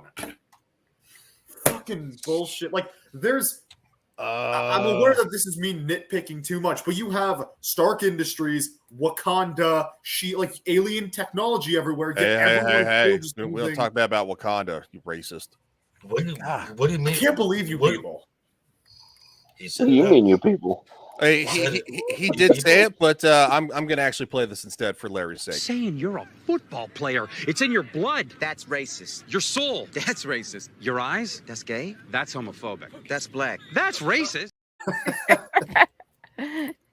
Larry's not here for me to play it, but I'll play it on his behalf. Release the McCracken says, never saw the Eternals, learned enough from everyone's reviews. Yeah, you didn't miss much. Samuel says, Kat, for someone who's never drank, you never have a lot of opinions on what being. You sure have a lot of opinions. Yeah, you sure have. Because I'm like, where I hope that's what it's like. wishful thinking, or it's like, yeah, wouldn't it be wonderful to be drunk and watch this and actually enjoy it? I have no idea what it is like. Maybe I'm wrong, and you He can't knows from possibly. cultural osmosis. She'd probably be more low key, which is funny. She'd be less intense about her opinions. She'd probably be like, "Guys, I love all of you." I could see her. real I chill. I could see. Okay, I could totally see Kat as the happy, lovey drunk. I could too. Totally. I so could too. Are Like- Muslims Like allowed Ryan. to drink ever? Even at No, never. Never, Okay, never. no, never. Like, Fuck I that. can't even give it as a Okay. gift to somebody. Just never. Yes, Fuck I remember that part. Listen, Brian, if we really want to see what Kat's like drunk, I'll make a mathematical equation proving God isn't real and make her renounce her faith. Then we can get her drunk. No, you can't do that. That's Shadow, impossible. Shadow, just stop. Two No. fight like cats and dogs. I tell you what. Correct. Cavantino, cavalryman, is Nick Fury going to say, "I'm sorry"? Similar to Picard, while he was still alive. Yes, probably. Pacific says, all of this gives me another reason to not watch or even care. Yeah, well, you know what? I always wanted to be like a TV and movie critic, and now I have the chance. And sometimes I wish I wasn't. I do enjoy it, but watching the bad shows is not something I enjoy. Like Speaking of bad, She'll be the bestest ever. speaking of bad shows and the bestest ever, Oh no! Bo-Katan and the Mandalorian. Yeah. Well, she is the Mandalorian now. No, yes, this season is completely. If anyone thought that, No. if Like- if anybody thought that they were going to take the focus away from Din Djarin and Grogu, I give you season 3. Yes. This is the season of Bo-Katan, because again, like I said, Girl power. well, it's not just. We'll see. Here's the thing: when we first see Bo in episode when we first see Bo in episode. Are you done, Shadow? Shadow, I want to hear what he's saying. Okay. Dick. So Yes. as I was saying, as we saw Bo in the early episodes, she's snarky, she's a bitch. I'm like, okay, that is completely in character. Fine so far. They're now pushing her to the girl boss, because at the end of this episode, the armorer, who in Book of Boba Fett blames Bo-Katan for the complete destruction of Mandalore, now tells her that she can remove her helmet because she is the one who will now reunite Mandalore and lead them to reclaim Mandalore. Because she saw the mythosaur. Well, again, but the episode prior to that, when she said, she's walked in both worlds, blah, blah, blah. And I'm like, okay. So because she, as far as you, Armorer, know, you have that she's claimed to see a mythosaur. That's not going to be enough to reunite the other clans, particularly the Night Owls, who abandoned Bo when she did not come back with the Darksaber. She's going to need something a little more tangible, like, oh, I don't know, the Darksaber. So now so now you spend all this time propping up the mythos and the lore and how important the Darksaber is, and are now like, you're good enough, because it's all about that girl power. Wait, I thought the Night Owls were just a subset of Death clan. Watch. They're Death Watch, but they're not like their own clan. They're just a subset of House Vizsla, right? Well, okay. Death Watch used the signet of House Vizsla as their right, because they were led by Pre-Vizsla. So, but now the Night Owls was Bo-Katan's girl posse. There were a few guys there too, but it was basically her. It was her division of assassins within the Death Watch. Right. Yeah. So they're yeah. Okay. So yeah. No, because you called them a clan, and I'm like, wait a minute. I thought I didn't. Were they like Clan Mudhorn or something? No, the other clans. Yeah. The other clans out. Right. Okay. Yeah. All right. Yeah. All right. Just clearing that up because I was a bit confused. Sorry. Let's jump forward because this Swamp Thing. What's Aatrox doing here? So Swamp Thing's here. So it's one of those things that I was like, all right. This really irritated me because as it is said, he says he actually Swamp Thing hails Grief Karga. Yeah, he hails him. Orion Shard. I knew that Corsair looked familiar. I don't believe my eyes. The voice sounds like Grief Karga, Guildmaster of the Navarro Antes. But all I see before me is a pampered nobleman dressed for the pomp of his wedding feast. Believe your ears, then. Do a little pause here, Ryan. Yeah. Sorry. We're probably gonna have Soldier jumping on too. So okay. I just want to respond back to him. There's something about his necklace that seems oddly familiar. That I saw it in a different franchise or something. That square shaped thing looks oddly familiar. Now on Aatrox or no, who's I don't know what I'm not. Grief Karga. The guy in the red robe. Grief Karga. Yeah. There's something about his like necklace thingy that looks ridiculously familiar, like it's being reused. That I've seen it elsewhere in another franchise. I can't remember which one, but that square kind of shape looks ridiculously familiar, and not from a video game. So, and I want to address to what Sam said really quick here. So, Filoni Wars, yes, because when this show's first two seasons came out, so just a little history lesson here. Iger suggested that Kathy bring on this hired gun named Jon Favreau to work on a Star Wars project. Then Kathy said, all right, but he has to work with Dave Filoni. So for the first two seasons, Favreau is in charge.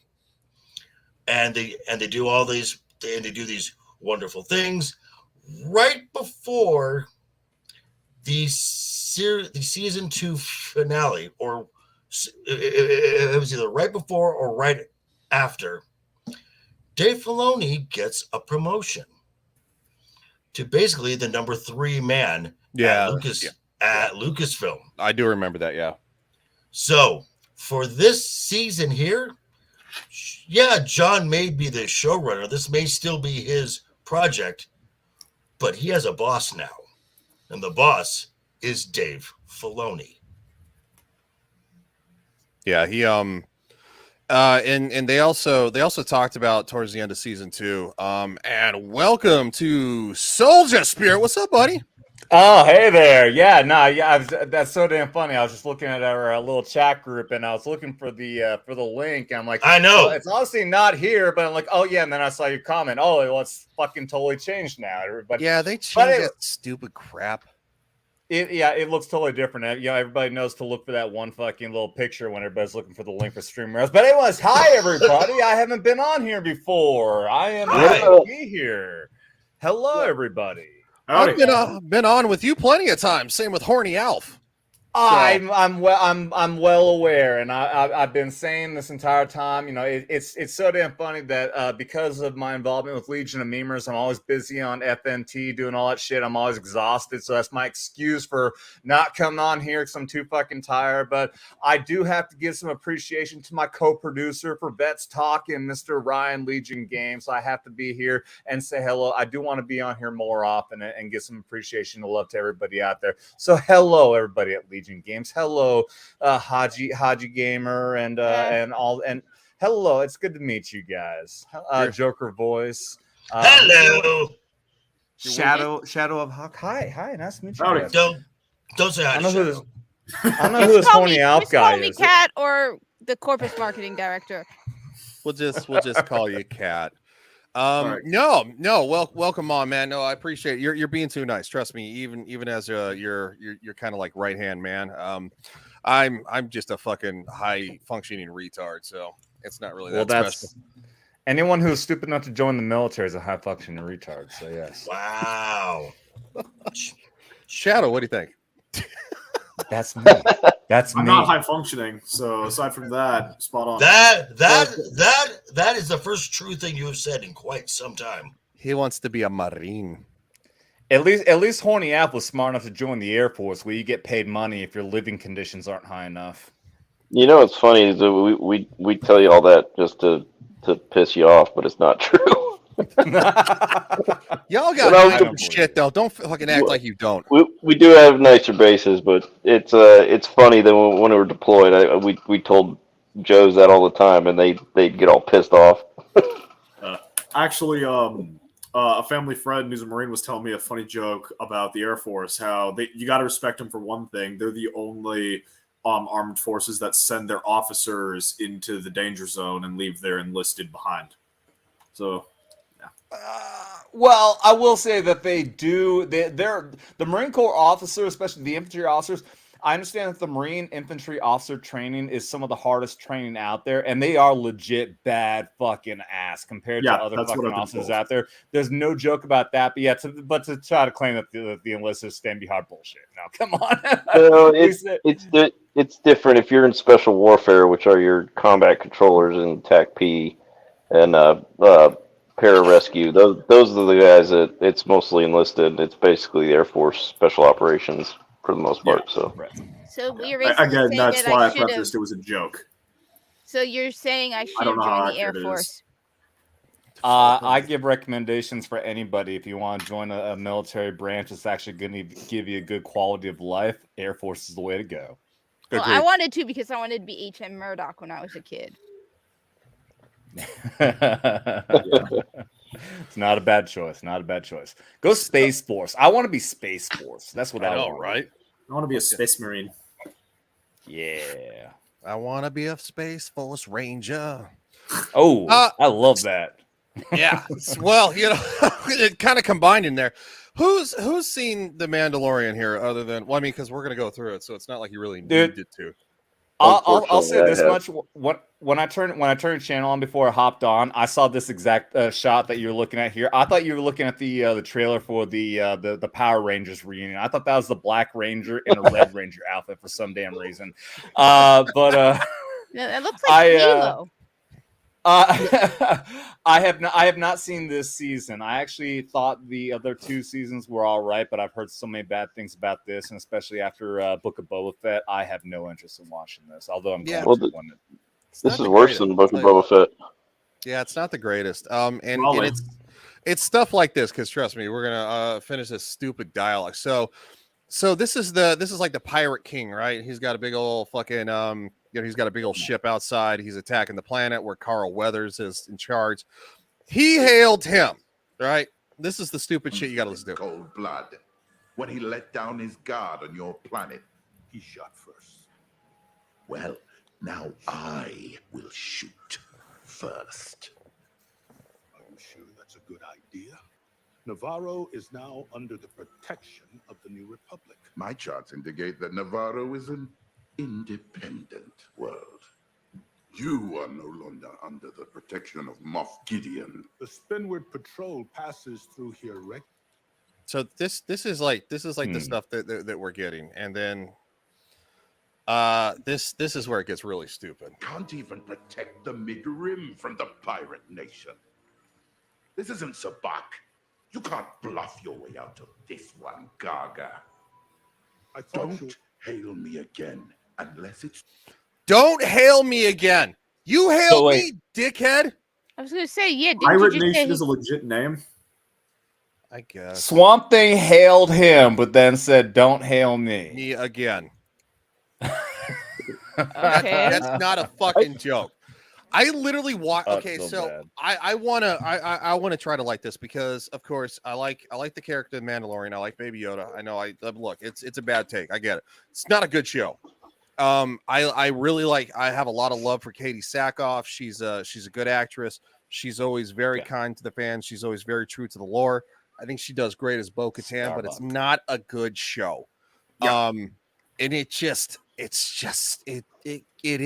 getting fucking worse. Yeah. Well, what drove me nuts last season was yes, Katie Sackhoff is great. I love her as Starbuck. I will never forget her for that. I even love when she was doing the Riddick movies, and Riddick made a comment about the color of her nipples. It still will always ring true with me.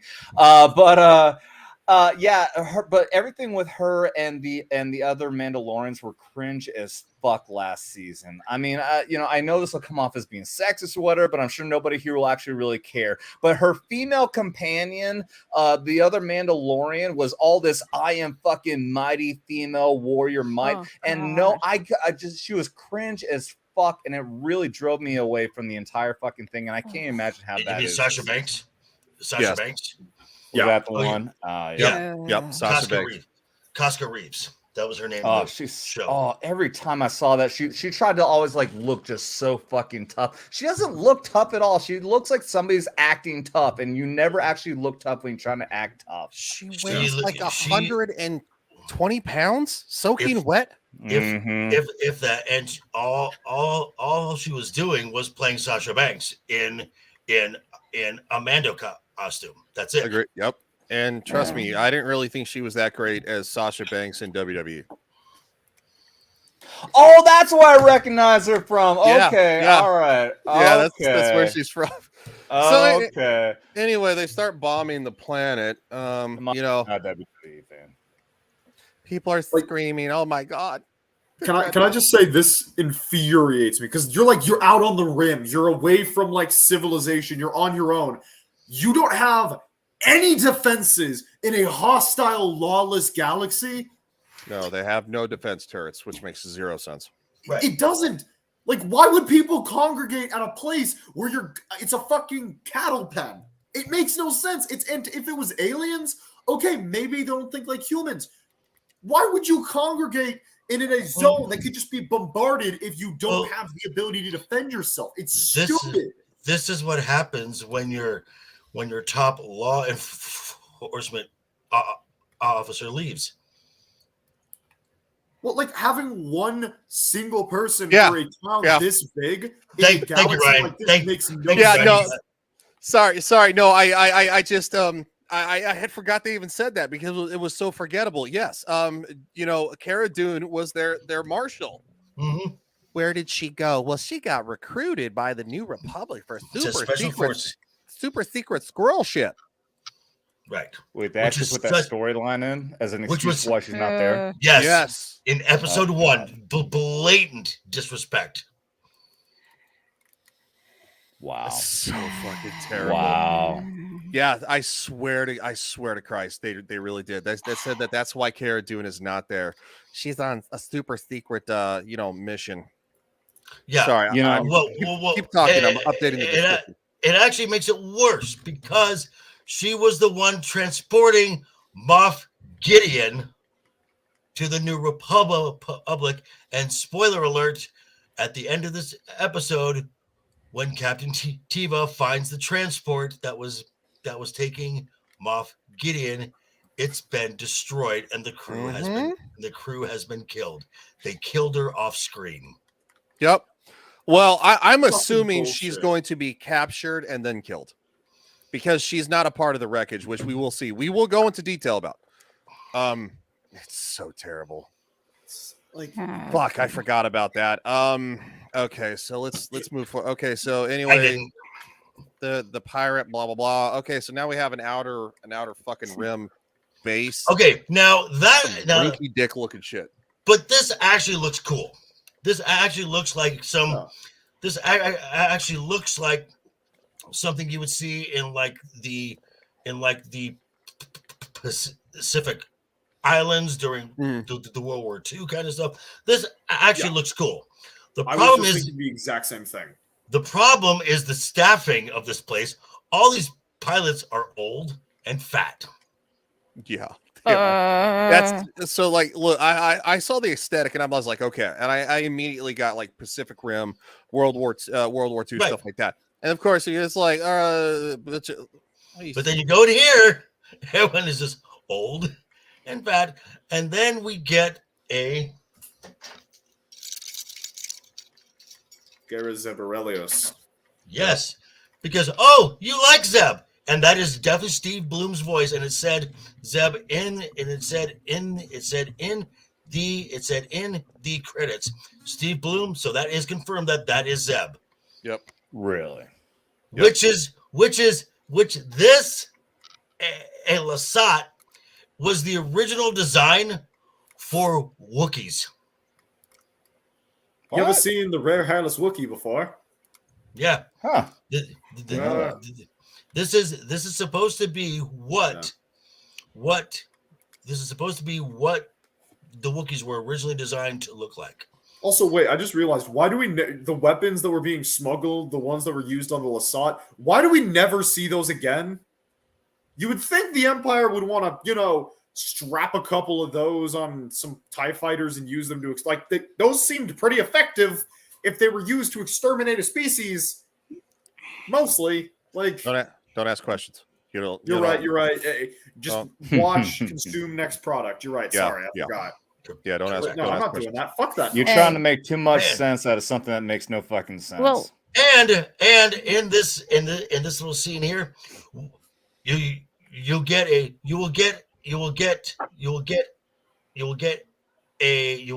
a further outshot where you see the backs of some other pilots, and there's someone with a cowboy hat on. Mm-hmm. That is Dave Filoni. There's also Rick Famu. There's also Rick Famu. You fucking loser right here. Yep. There's Dave him. Filoni inserted himself into this fucking episode Well, like an in asshole. his same fucking stupid fucking hat. Oh, Are you God. fucking Okay. kidding me? Only Cad Okay. Bane gets to wear those Narcissist. hats in this verse. Fuck Okay, that. so that's Dave, and then you see Rick and Deborah Chow. Yep. There as well. Yep. They're not Stan Lee. They This don't get to trope do this about shit. them, this trope about them inserting themselves into their own shows is just getting really cringe. Right. Yeah. Oh, it's fucking horrible. Now, Well, they did saw you- Stan now, Lee do it and said, "Oh, we're definitely as good as Stan fucking Yeah, but Lee." Stan Lee's the man. All the fucking time. Yeah, Yeah, everybody loves but- Stan Lee. Nobody likes these people. But did George ever insert himself? No. No. I think he voiced one character in the Clone Wars No, animated show. never. That's it. Not Never? one. No. The only George reference we got was in episode 1 of season 1 of the Mando, written by Dave Filoni, where we see all those slabs of carbonite. One of them is George Lucas. Oh no. Yeah, I could have sworn he voiced one character in Clone Wars. No? Not that I've ever heard. I'm And story wise here. So, Oh no. Okay. So Shadow, what you are thinking about? You were thinking of General Grievous, his cough, because George was sick during those scenes being filmed. They actually took the sound of George coughing and worked it into his voice. Okay, that might be what it was then. Because I that's knew what he it is. voiced one person. No, he's used not the voice. no. He's not the voice, but he like the coughing. He Right. was involved in voicing a character somehow. I knew that. Not directly. Not directly. So let's jump back to this episode because this is the stupidest part. So basically, they just asked for help. They reached out to the New Republic. Obviously, this gentleman right here has actually had interactions with the Mandalorian. And right here, he's telling them they're swamped. You'll never get an answer in time. So guess what? He decides he's going to fly In time. To Coruscant. Then I'm just gonna have Which to go is- there and talk to them myself. No. More me face to face. That's That Okay. is fucking retarded. That's like a week, like 2 weeks fastest speed away, right? Like, Okay, light speed, you're going maybe a day or two. I don't know how the time works in there, but what I do know is this: these are from the rebellion, who fought to free all worlds from any type of oppression or exploitation whatsoever. and it's only like 5 years after the events of the originals, right? Like, it's Of not even enough Jedi. time for everyone to get corrupt. 7 years. So 7 years, 5 years, 7 years. Yeah. Tomato fucking tomato. The people in charge of the rebellion, the idealists, should still be in charge. okay. Well- So now, Wait, So- so basically you're proving that whenever the more women you have, and I totally agree, this is something I posted a while back about video games, the more women you have involved in the project, the suckier it is. And I'm a woman, so this Yeah. is basically saying that everything that Luke, Leia, Luke, Leia, Han, and Mothma built to free the people of the galaxy is now just as bad, if not worse, than the Empire. And you'll see that right now. mm, Damn Rhodians. And you are Carson Tava, a Delphi base. Delphi? You're a long way from home. Oh, Tim How may be of Meadows. service? I'm requesting authorization and backup for a Delphi squadron in dealing with the pirate siege on Navarro. Navarro. Haven't heard of it. It's a small planet on the outer rim. The High Magistrate of the capital city sent me this message. Now, this is Yeah. the second time they're playing this message. This is just mean to kill time. Yes. Oh, and he only plays half of it, by the way. And he's like, I get the gist. And it's like, no, you actually left out the most important part about it. Like, which is fucking retarded. Dude, this dialogue feels as bad as something that me and some friends of mine made it on a fucking little VHS tape as kids as a joke. Yes. Mhm. And then of course, an imperial rehabilitated person Who should be dead. Should be dead. Execute them all. Line them up on the wall. Okay. This is what a lot of folks are still trying to explain away. That somehow this character escaped the season 2 finale of Mando. No, she did not. She was on the bridge when Casca, Bo, Fennec, and Dune took the bridge. They killed every officer on the bridge, including her. Why the fuck is she here? Yep. But because She clearly space looks magic. she's I swear to Jesus Christ, she will be Abby. Because she's a buff fucking lesbian woman, she's gonna be Abby. Oh, I She's swear gonna- she looks trans. I She's think she is was- gonna be Abby in The Last of Us 2. I think they Fucking picked swear to her God. because I think they picked her to rub it in the face that they fired Gina because they wanted to replace him with another buff chick. Yep. Probably. She's Because also if you- probably if going to you be see her- revealed to be like the warlord or some stupid shit. Oh are no, we she's sure she- that's no. a woman? she's a spy. She's a fucking spy. I know she's a spy. But what I'm saying is This- it's going to be like some dumb shit where like, I believe that those who give the command must be the ones to do the action, to do it themselves. So that is why I, warlord of the First Order, infiltrated the New Republic. She's working for Moff Gideon. Who has So- escaped, which we find out at the end. And now you'll see where she discrimination comes into this universe. Uh-huh. Uh-oh. It's not good. What does that matter? We can't leave them defenseless. Of course not. But we have a backlog of requests from member worlds that have priority. Bureaucracy. What? Oh, well, no, hold on. That's not even the worst part. We'll get Hang to on, the worst Shadow. part. No, hang on. Your head's gonna explode. So make sure you go off. You're gonna say gamer words. Go off screen and mute. Sources, especially for pirates. I don't think that this is an isolated episode. Navarro has reported accounts of stormtroopers in the streets. And TIE This is the fighters bad. openly flying above. This is a bad stretch. Yeah. Gideon occupying the town, and now a pirate king is attempting the same thing? Which she served Moff Gideon, so she was literally on the bridge of his flagship. These events could all be connected. I think that's a bit of a reach, really, because I'm hearing Moff Gideon never made it to trial. Captain, this isn't a rebellion anymore. We have a structure now. I work in requisitions, so let's focus on what you require. Okay. So we're gonna break it down just a smidgen, and we're gonna deal with. Okay, so here we go. This is where it's gonna get super stupid. May I ask a question first? Of those on the panel who have served, is dealing with government bureaucrats this cringe inducing?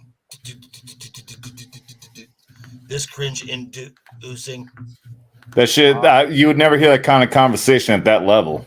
No. Okay. No, you wouldn't. Also, at the same time, I'm sure for like flag officers, for like generals and admirals, sure they'd have that kind of talk. But I mean, yeah, at that, no, you never hear that kind of shit. No, not a no. captain. No.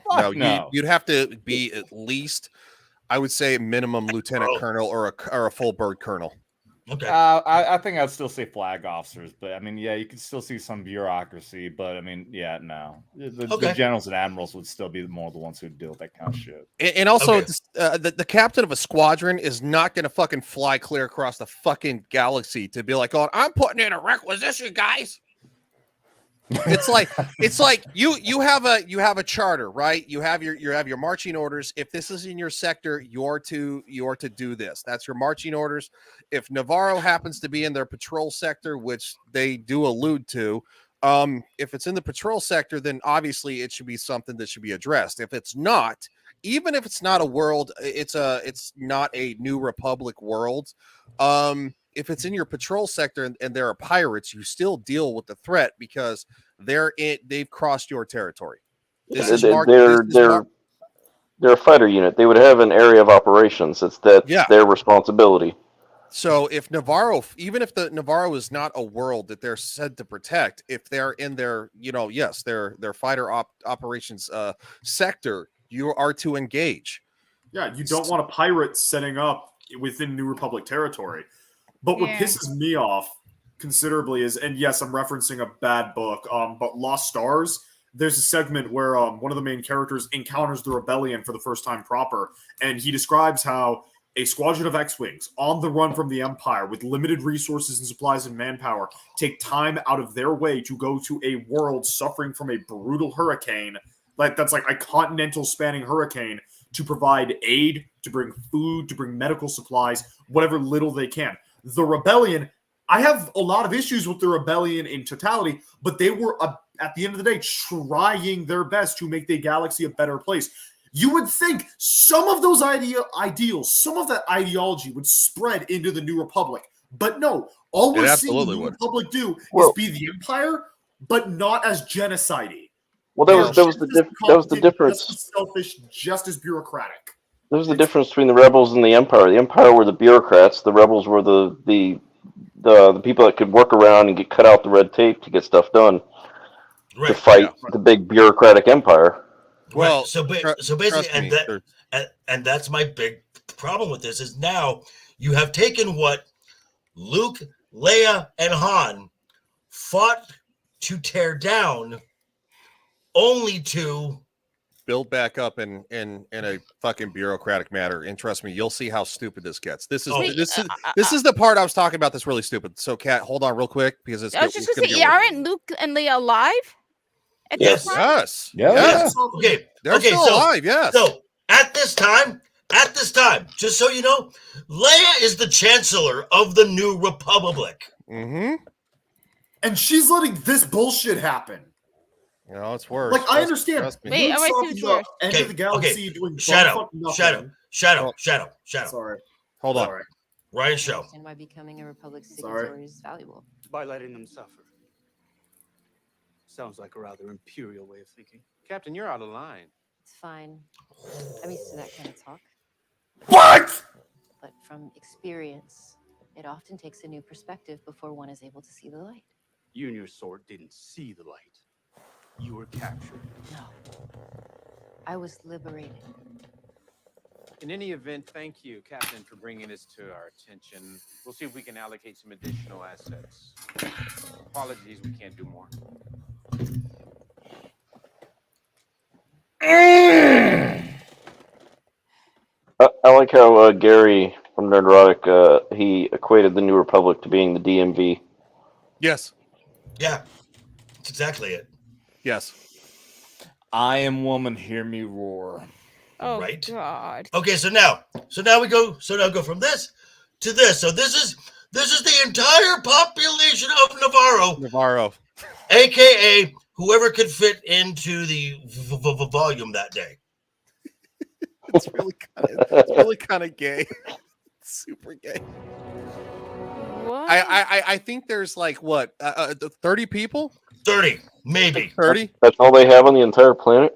Yeah. Yeah. Or at least that settlement. Okay, C3PO no, has a this different is head. Yeah, it's about this is That's funny though. This is everyone who could fit in the volume that day. There you go. Yeah, that's it. That's the population of Navarro. Then why don't they just leave? Yeah, just get on a ship and go to a planet where you can get a job and not live in this shithole desert planet. Okay, Yeah, so I'm pretty sure you could probably get like an imperial taxi cab and pick everybody up, take you to a different planet. So this is where it gets really. This is just the yeah the mental gymnastics you have to do to make this make sense. So now we found out that that the Mandalorians have a spy in their midst, and it's R5D4 because apparently he is still requisitioned by the Republic. And has been keeping tabs with the Mandalorians. No, has been in contact with Captain Teva this entire time, and I served with him in the rebellion. I'm sorry, back in A New Hope. So were you the ones who sold him to the Jawas or discarded him? Because he's been useless this entire time, but like makes it no sense. Which, by the way, normally to park by the water is a bad thing, but in this episode, but in this episode, they got guards posted. Finally, they finally learned something. They finally learned that gators eating their people is not a good way to rebuild the Mandalorians. Oh, monsters come from this area like it's going out of style. Like I know. Isn't there like some pterodactyl dragon thing? Yeah, it was like a dragon fucking looking Didn't they adopt like its babies as like they can be Mandalorians too? Yeah, where are they? If you do remember a while back when they showed the whiteboard of what they were putting ideas up for Star Wars, they put dinosaurs. Yep. They did put dinosaurs. Yep. Oh God. Which who was in that the meeting with the whiteboard? Who was in that Claudia meeting? Gray? Hidalgo. There were a lot of other people though too. I remember it was the story group. Yeah. It's the Lucasfilm for story the group. High Republic. They were high, that's for I sure. love dinosaurs. I don't want to see dinosaurs in Star Wars like this. I would love to see dinosaurs in Star Wars. Ripping people apart. Wait, no, that's R-rated. Never mind. Oh no, we already had a giant crocodile looking thing, and they it's so terrible. And then of course, so it tried to eat the one kid, and then of course the dragon flying thing actually stole and tried to eat the same kid a couple episodes later. It was the same goddamn kid. Yeah, like it didn't need him. He just like sporting chance. Your family gets 48 hours to come save you. After that, I'm gonna feed you to my babies instead of feeding those hungry babies. Yeah, like I think it's stupid. Sorry. So anyway, they decide to help Grief Karga and all the fucking people. So it's like, hey, great, whatever. So they come in. Okay, but just remember, they're executing Bo-Katan's plan. Mm-hmm. Keep that in mind. Bo-Katan's plan. Cocaine gator. Mm-hmm. No, meth gator. It's Florida meth gator. Yep. Now, and just for the record, they have to put this in every episode. So just wait. You'll see.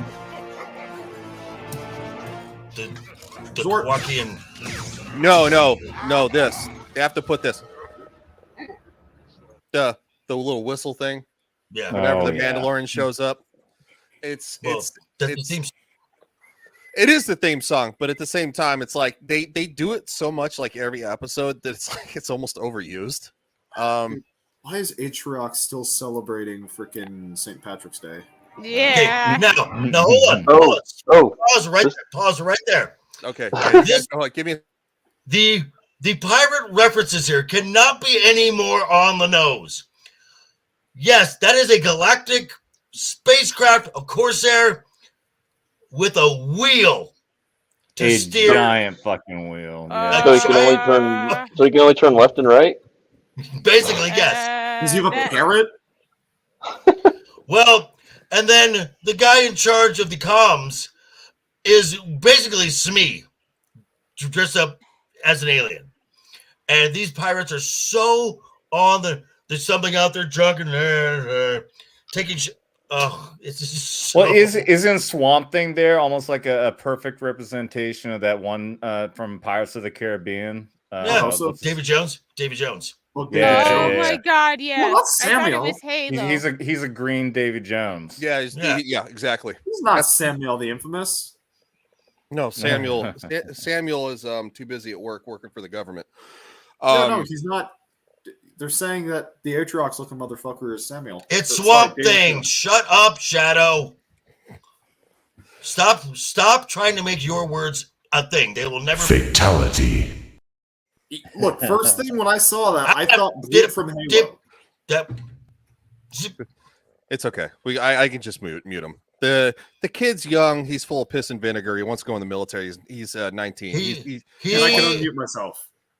I can kick you from the stream if you want. Please don't. I'm fucking with you, kid. Come on. He is backed up from balls to brain. Yeah. Come on. Get the poison out, son. Also, if some of us are talking too much, those for like Horny Alf and Soldier, don't feel free to jump in. We've been covering this for a while now. So we're very outspoken. So feel free to say, don't be afraid. Samuel says, no, I'm just good, dude. I just came from a bar, had a few shots, and I took a little edibles right before hopping on. So I might just be a zombie here in a little bit. All right. All right. Give me a heads up. Is it? Wait, is it those mood gummies that I keep getting advertisements for on YouTube? Oh fuck, I don't know. Some shit. They just legalized this here in Missouri, so I don't know what the fuck I mean. I've never bought legal weed at a store before until now, so that's awesome, man. Whatever the fuck this is. He's like, whatever. Mellow mango. Wait, Doing shots? Don't mind if I do. Important question. Does this make this bearable at all? Because my Soldier, salute, sir. Salute. If I had a shout out, salute with you, but I'll drink water to you, bud. Is Cavatino referencing Hondo Anaka? Let me look. Hold on. Because wasn't there like someone talking about like they're prepping a live action Hondo Anaka? Not that may happen in the Ahsoka show. Yeah. To be fair, I love Hondo. He's one of my top 3 favorite Star Wars characters, period. I don't want to see him in live action, given how they've treated other characters I love. Yeah, don't fucking hold your breath. I'm going to tell you that right now, boy. Before this season is over, probably not this season. Like I said, Hondo may show up in the Ahsoka show. Well, yeah, there's also rumored to be this like, oh my, I saw an article today. Oh my God, this huge villain to be revealed for the Ahsoka show. And it's like, I don't think. Yeah, it's like nobody's fucking surprised. It's gotta be Thrawn. It's either Thrawn or it's Barriss, and Barriss would only be so they can push some weird buy shit.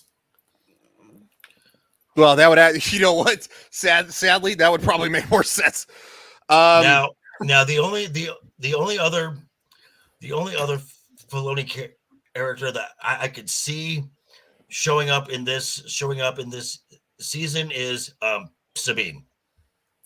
Yes. Yeah. Oh, Sabine is going to show up at some point in Mandalorian. It just makes sense.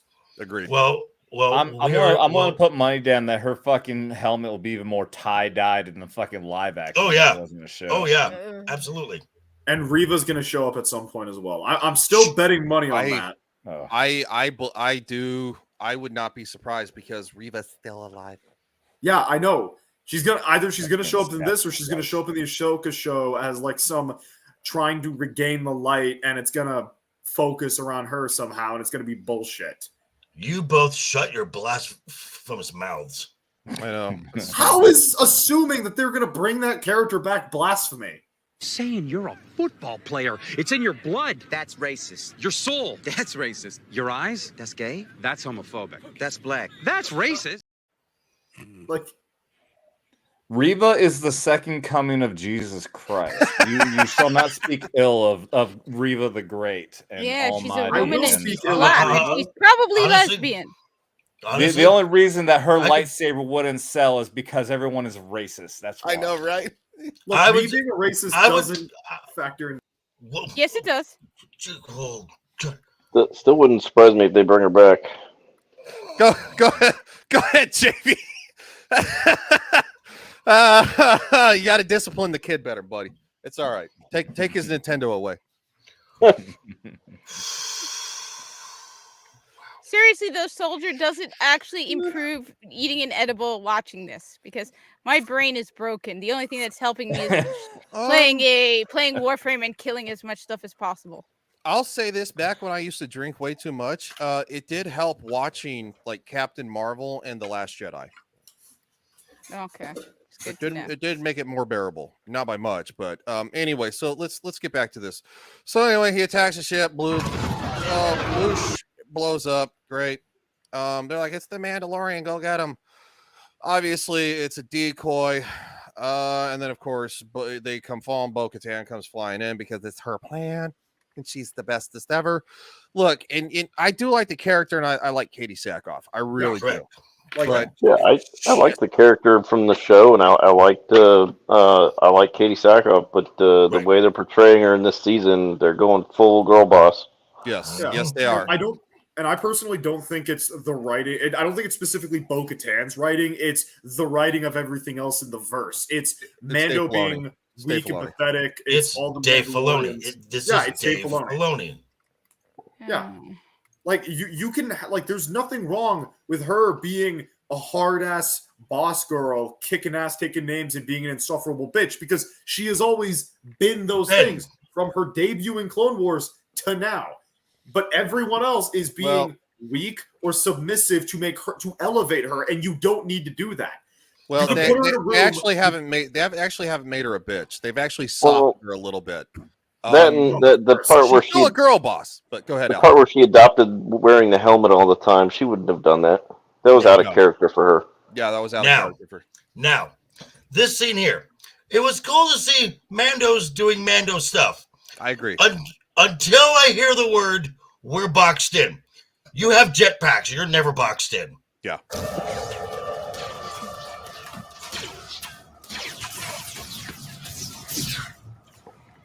And I do appreciate that they did give us a fucking fight. I do appreciate that. Because all I want to fucking see in Star Wars is fucking blasters, lightsabers, and fucking ships blowing up. It's not that hard. Yeah. But I would have liked to have seen the Mandos again, and I can nitpick this thing apart too. These Mandos are only using blasters. You get you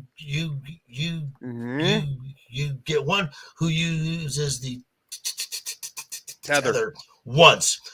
But where are the flamethrowers? Where are the rockets off of their packs? Well, and only one guy. Be Mandos. Be fucking Mandos. Yeah, Mandalorians are Mandalorians are the masters of weapons. They'll have like 20 different weapons on their armor. Yeah, somewhere. Right. I mean, one uses one wrist-mounted rocket. One. That's one it. and misses. One of the coolest things that Mando has are the whistling birds. We have not seen those yet. This is like one of the only things I like because at least we have a fucking big old fucking man coming down. Just fucking killing. Or Vizsla. No, Paz Vizsla, sorry. He's fucking tearing up ass. Isn't that fucking what's his face? Happy. Favreau's Jon voice. Favreau.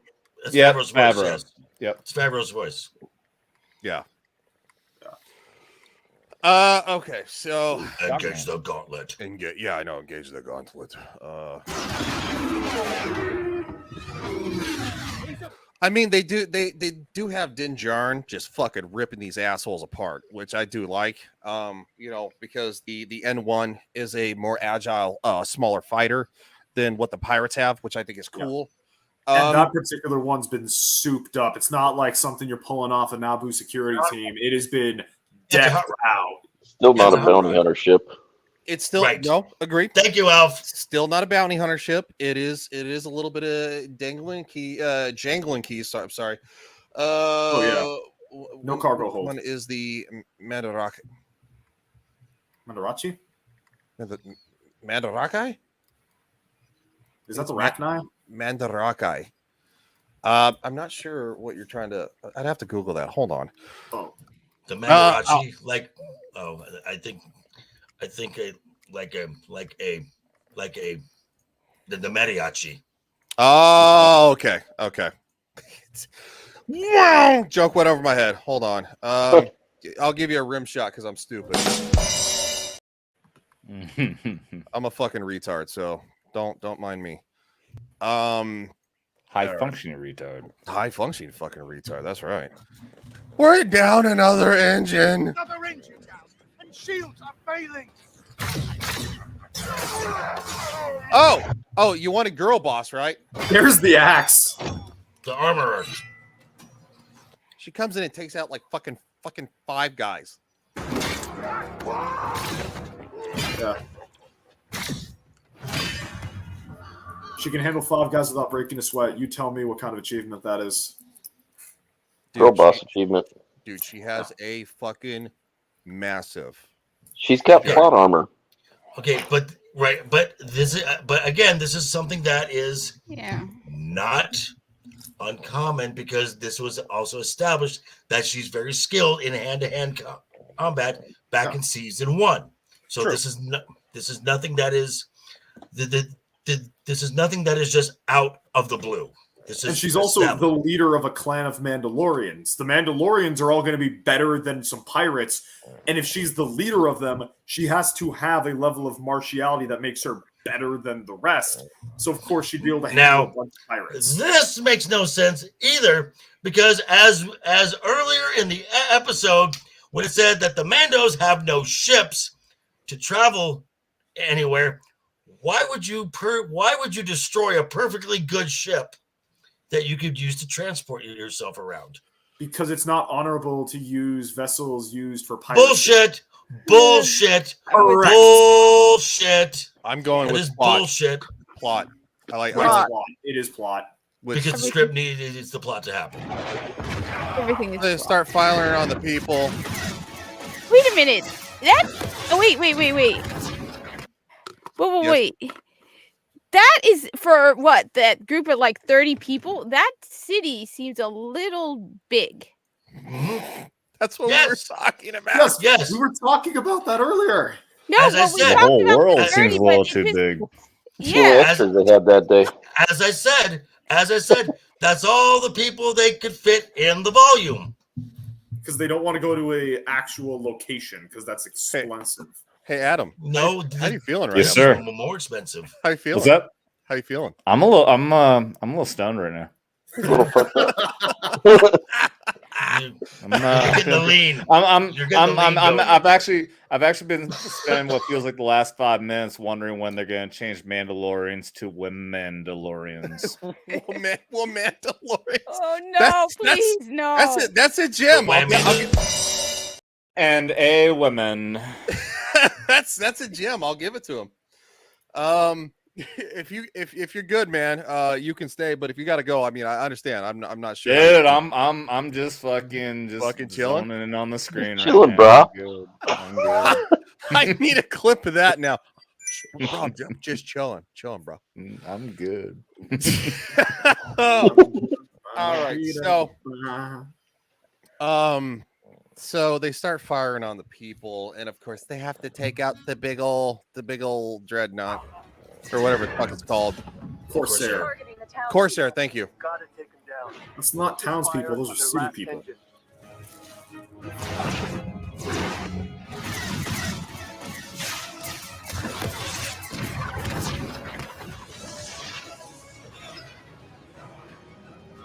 Ah! Come on! Yay! How much you want to bet he's getting out of that alive? I just watched this a couple days ago. I must have mentally blocked the end of this episode because it's just. Oh no, it gets so better. bad. It gets So better. bad. Oh, they got a new place. They got a canyon. Yeah, they got a new place, and then of course they went back to their old hideout because the in armor the wants sewers. to see In Bo-Katan. the sewers. Yes, we have a.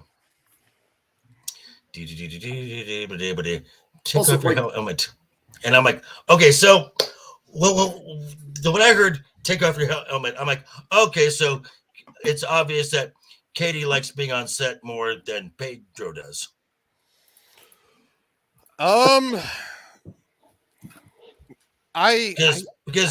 Because yeah, I would Pedro- probably say because That scene ma- because Go ahead. because if you notice in the credits, you see a name, Lateef Crowder. That's the guy in the Mando suit. yeah. Pedro Pascal just does voiceovers now because of The Last of Us. That scene where she came out and she was like, she can take her helmet off, and all the bandos looked at her. I just imagine them saying, "What the fuck?" Okay, so what you have done is you've taken the armorer now and turned her into Jim Jones. That's exactly what you've done. She is now the leader of a Jim Jones cult. That is all she is, and rules mean nothing. Yep. You have walked both paths. So sorry. Fuck. I realized I wasn't sharing my screen. Let me back up. Fucking Christ. Dumbass. Language. You Fuck. walk in both worlds. Now you got a bunch of salty other Mandalorians that are like, wait, what? Oh no. Who let the riff raff in? Samuel! Speaking of What's What's salty, up, Who Samuel? let the tentacles in the back passage? what? Shadow, shut the fuck up. Yes. There you go. There you go. God damn, you Cut. sound just like Raster Caster just now. Cut his mic. All right. Don't Yeah. cut my mic. No. You know what, dude? You know, go crack a book. Not everything is related to that idiotic CGI creation that Disney foisted upon the world with those shitty fucking pirate sequels. It is literally you. It's literally not, dumbass. Jesus. You've described yourself with a big beard and having a lot of tentacles. Davy Yeah. Jones, big beard, Oh. a lot of tentacles. God, Hold you're on. dumb. Crack Hold a book. Hold on. I have to highlight this. Have we noticed the ray of light on here? Yes, of course. It's so Anyway, She is the Symbolic. chosen one. Oh, God. Chosen one vibes. Oh, Grogu. Oh look, it's not Pedro Pascal. Lateef Crowder. Yeah. Who does a better job acting in the suit than fucking Pedro does? So again, Katie likes being on set more. Well, yeah, she's the only star power other than like Carl Weathers that they have fucking left. Who else do they have? Well, I can't remember who we were talking to, but I was talking about how I was giving credit to Pedro Pascal for being the rare kind of person in Hollywood that is okay with acting without having his face shown. And somebody really ripped into me and said, "No, that is not the case at all. That guy was an absolute dick about it. Absolutely fucking hated it." And I said, "Okay, well then I take it completely back because I respect the hell out of Pedro Pascal, assuming he was okay with it." Yeah, But- no, it was more prominent in season 2 that you can see where, Well, it took off his helmet for absolutely no fucking reason Okay. whatsoever. We have only seen Pedro Pascal's face twice. He is never on set. In the whole entire series, twice. yeah. Most of his lines are ADR, are they not? Yes, Well, it's all Wait, ADR. no, wait. There's when he was hurt in the at the end of the first season. There's when Yep. he took it off. There's when he took it off to get his face scan when they were playing a stormtrooper, and Okay, he took three it off times. for Okay, you're right. and he took it off for Grogu No, at you're the right. end of You're season right. 2. You're right. Three times total. You are That's right. correct. Hey, I can still be a high functioning retard and high at the same time. So. No, well, Hold on. Go ahead. Kat, was that you? I'm just gonna say, you know what? I'm not looking forward to. If he's missing out on this because, you know what? Never mind. I take it back. I was gonna be like, yeah, because this is worse than The Last of Us. I disagree. I have. Well, I think inches it does with more both. damage than The Last of Us. The Last of Us, we already know is damaged because the second game pretty much ruined that franchise. Oh, yeah, right. definitely. And guess what? It's going to be season 2 and 3 is the second game. Yeah. Well, Oh, Last gag of Us me with also it. doesn't. Last of Us doesn't have the same history or expansive lore either. Correct. No, it doesn't. There's It doesn't. just not as much Last of Us to fuck up as there is Star Wars. No, but they really, really, really fucked it up with season 2, with game 2. They really did. I'm Okay. telling you, that thing. And why? And does this surprise anybody? Because the creator of The Last of Us, Neil Druckmann. who is bitch. he is a big fan and he is a huge fan and a big admirer of Anita Sarkeesian. Oh, they Wasn't humped. that- They wasn't humped. that the- I swear to God, they had to have humped. wasn't Oh, that the- I don't think they did, Brian. I don't No. think they did because she'd have sued him for sexual harassment by now. Correct. No, I think he fucking bent the knee and he was so far up her fucking ass that she's probably like, "Come here, little simp." You sure she wasn't up his ass? She was up his No, ass. no, Yeah. she was up pegged his him. ass. No, She it pegged him, was and he's too embarrassed to admit it. he turned the whole entire fucking thing around when it came to what was it, Uncharted 4, and then of course we got the Chronicles and stuff like that, and then of course we got the Last of Us. Mags. Hi, Mags. Mags, we love Mags. Hey, Oh, Mags. we have Too missed freaking you. wholesome for the internet. She apologized for calling Neil Cuckman. There's no apologies needed. That is, Yeah, no, not that at is all. how his name is spelled and Bro, pronounced. no, Neil Shadow, Cuckman is. Go ahead. I don't know where you're getting this too wholesome for the internet thing. I don't know if you caught her stream yesterday at all, but she was Right. talking about handling sticks. I didn't see that part. I got a little bit Yeah, of that was mostly just Shadow. her like. It was organizing hot. inventory. Shadow. I'm shush. going mostly off her Twitter, which is wholesome. Now, was she only talking about or actually giving examples? And Well, and something else is a big inside joke with her and her core and her core YouTube fans. Donuts. Do the math. Are they glazed? Mhm. I mean, they will be. There Again, you I don't see that much of Shush! her. Shadow. Shadow. That I see most of. No one asks you. Bring old tribe. Get used to hearing this. Shut the fuck up, Private. Yeah. Yes, I'm aware that I'm So going to have shut to be the used fuck to that. up, Private. Yeah, so learn. I'm not listening to you, JV. You should. Like the knife hand. That's your father. Shadow's the mud baby. Fucking mud baby. Oh God, not the mud baby. The timeline doesn't add up. Mags. Well, cream-filled donuts, if you will. See, I told you, Mags has potty fucking mouth. She is that not, woman has a dirtier mind than all of us combined. She is not fucking innocent. I never said innocent. I said wholesome. Well, I mean, whole spelled H-O-L-E, sure. Yeah. Whole filled Some with holes. some. I love you, Mags. Wait, quick random question. Didn't Anita Sarkeesian basically make Carl Benjamin a thing? No, he was already a thing. But He made I her thought, a like, thing. He made her a thing. He did? I Yes. thought it was the other way around. She's a fucking No. joke. Anita No. Sarkeesian is a fucking joke. Yeah, nobody takes. She was a part of the whole fucking Gamergate Gamergate, garbage. right? Yeah, I know that part. She's like, oh my god, like you Okay, guys are so so sexist.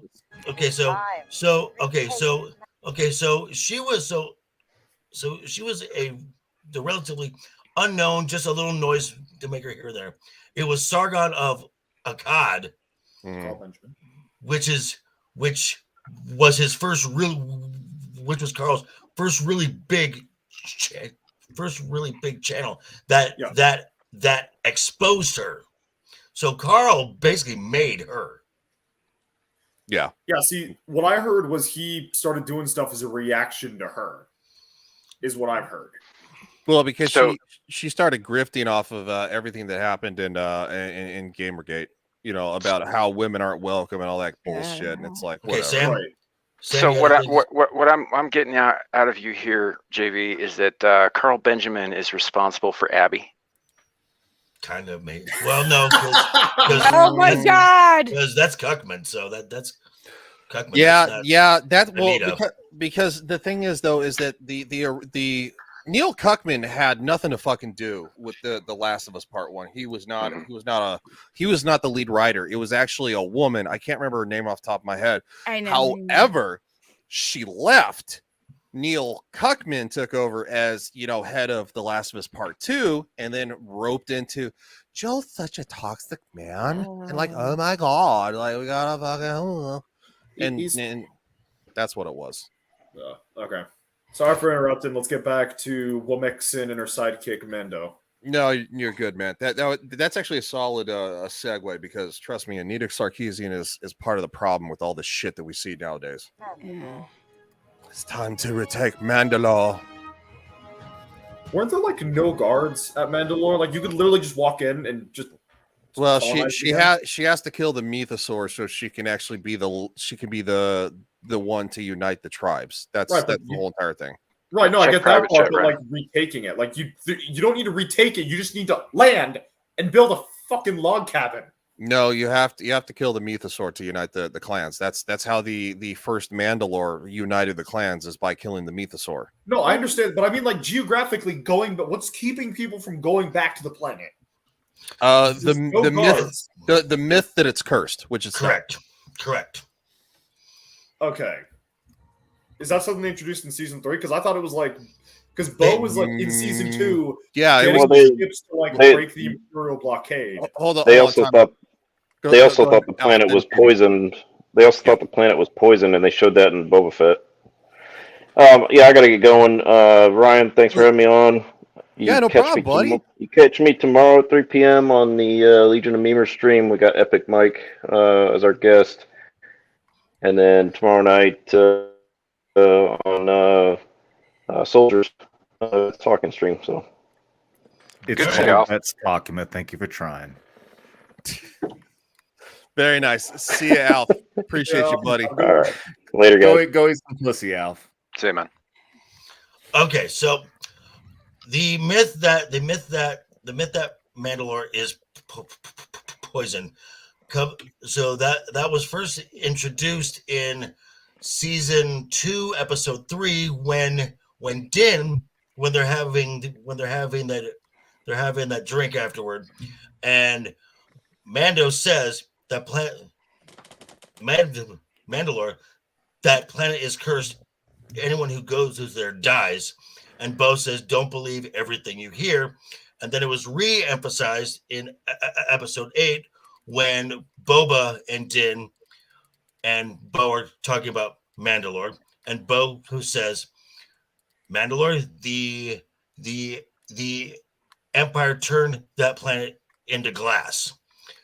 So this is there's a myth out there that Mandalore is cursed, it is poisoned, and then in episode 2 of the season they go back. When they go back, and Din is like, Bo was right, that the planet is not cursed. Real quick, JV. So is this all from this is all recent, more Filoni oriented lore or something like that, isn't it? Okay, because I seem to remember in Knights of the Old Republic 2, Candulus Ordo, I think he talks about how Mandalore was basically glassed by the Sith. Yeah. So my understanding is it got glassed. They built like the cube cities that you see in Clone Wars, and they lived in there. and then the Empire came back and glassed and just basically carpet bombed Well, the city. yeah, right. They bombed it. had glassed Mandalore and I don't know, done something so that the atmosphere was stripped off. It was not livable. It could not support life anymore, and that's why they couldn't go back. So so basically what's going on is that from Knights of the Old Republic, which they did axe, the Mandalorian Wars was the Republic and the Jedi versus the Mandalorians, and the Mandalorians were fierce, extremely fierce. They lost. Obviously they were almost hunted to the point of extinction. So many Mandalorians, that's where they get their ties of being bounty hunters and stuff like that. But you also get pockets of enclaves and stuff like that, that have survived, and they've tried to so it's a little iffy. They're kind of like picking and choosing. It's kind of like picking out tomatoes from your salad. I don't like that, and I think that Lucasfilm doing that going forward is a horrible idea. They should not have decanonized the EU, because they had thousands of stories that fit within the world of Star Wars that fit, and now they've made shit that doesn't fit fucking at all. So even with the stuff they're making, it doesn't fit together with the projects they're working on now. No, it was JV or Cat who was bringing up they don't have a fucking plan. They're just making shit and hoping it sticks. That's me. Yeah. It's you? Okay. Yeah. No, but the other thing just is audio was fucked up. One of the things sounded fine. Sounded fine on my end. Yeah. One of the things I liked about Star Wars was the fact that the books were canon. In Star Trek, the novels are not considered canon. They're like okay. Now the EU was never considered canon by Lucas. It was never. Because at first there was just a bunch of the mishmash ideas, and eventually they all just kind of through time funneled into a more cohesive story. And but the EU was never canon. Now what Disney did is basically just say they never existed, period. Yeah. Okay. So what George Lucas did in Lucasfilm and LucasArts and all that kind of stuff, the Star Wars games, all the EU stuff, the books, all that were run through Lucasfilm, run through LucasArts. They were approved to be done as a story. Now they were never officially considered. George Lucas never said, "Hey, this is all canonical." He let better writers than himself make stories, and then people just let it fill the expanded universe lore. Yeah. So, but the thing is, because George Lucas never came out and said, "Hey, this has nothing to do with my Star Wars," because they were approved. Yeah, because he never said it wasn't canon either. Yeah, exactly. He Lucasfilm and LucasArts approved games and like even fan films, stuff like that, and the books and the comics and all that crap. It's not crap. It's fucking awesome. All that stuff to be approved and written. That's where Disney fucked up. Oh my God, we have Mags. Howdy, Mags. Mags. I figured Nice to meet you. I could use a little extra estrogen here tonight. Shadow's just Loving not that. producing enough for everybody. I know he's not. Hold on, I got something for that. Well, don't mind me. I did a immediate reaction review of D&D because I went to go see that tonight. Oh, and again, not to change the subject or anything that y'all are talking about, but I come at it from a normie's perspective, so I do caveat that in the review. It's a kind of like an immediate reaction. It's about 5 minutes, and I try to pinpoint things that are that are positive. Horny Alf. I will bring that at my 1,000 subscriber situation. So you heard her, fuckers. Get her to 1,000 subscribers. I will Get on it. cream-filled donuts on screen. Yes, for real. But anyway, so I come at it from a normie perspective. I do caveat that. I went to a dine-in theater. Like, I try to be very honest of, my experience, my environment, what have you, because I don't want people to think that I'm coming at it from an ungenuine experience. Gotcha. I gave it a 7 out of 10 as a normie. Wow. So that's better than I was expecting. But that's I would call that as I consider that as above average. Hey, Mr. Tickle Trunk. Hey, Tickle Trunk. Yeah. Yes. I come at it from a normie perspective, so there's that. So people can take that as a grain of salt. Again, I'm not an expert at this stuff. I'm not heavy deep in the lore. It's not. The one thing that people need to understand is that D&D is not as mainstream as Lord of the Rings, as C.S. Lewis, as Star Trek and Star Wars. So people need to understand that the general audience is going to look at this. So I look at it from a general audience perspective. So I understand what people are looking for. The general audience is going to look at this movie and they're going to say, this is fantastic. It's a B-rated film, which I agree with. It's a B-rated film. It's got some laughs. It's not MCU level of quips. It's not like every 5 minutes. There are some. There was like maybe 1 or 2 scenes that I felt like they could have allowed some emotional settling. To let it breathe a little bit. Let it breathe, but I think there was one scene that it kind of felt okay with. Like I was satisfied with it. It made sense. The severity of wokeness. I think some people. This is the one thing I'm noticing with a lot of different situations where people are really so. Can I cuss on here? Yeah, absolutely. Okay. No. People are so people are so fucking harsh to the point where it's like, oh, there's a woman on screen. That sort of thing. So I look at it like, I think the actors played their characters accordingly to the classes that they were supposed to be. Okay. So, and I'm looking at it from a perspective of, like, I know Chris Pine, people are like, well, he's a bard, a male playing a bard. Oh my God, emasculation. I was going to ask that. I mean, granted, they probably could have tweaked that a little bit better. That's why it's 7 out of 10. It's not perfect. But I'm coming at it from a perspective of knowing bards in different situations. So I look at it from a Final Fantasy perspective, gaming wise. I don't come at it from a D&D perspective, so I'm sure that's completely different, but I'm looking at it from that perspective where a bard in Final Fantasy IV, who is, his dress and his mannerisms and his character is not particularly masculine or heavily masculine, but he still is a really good character in who he is and what he is in his class. Yeah. So bards aren't particularly masculine in D&D either. If he's not a little bit vagueless, he's not doing the class right. Yeah. Exactly. And see, I think that's my point. Some people I've seen some reviews. I'm not picking on them, but some people took it so harsh to the point where they were like, "Oh, he's emasculated," and I go, "Hold on, Joker Fords." Okay, sorry. I just kind of go like, okay, so when I look at Final Fantasy IV, that's a good example of what D&D looks like as far as classes are concerned. You have your Dragoon, you have your Paladin, you've got your Summoner and all that kind of stuff. There's some classes that are considered a little bit more serious in terms of tiers and levels. When I look at a Bard, especially what a Bard is and what it is, it's a weak character.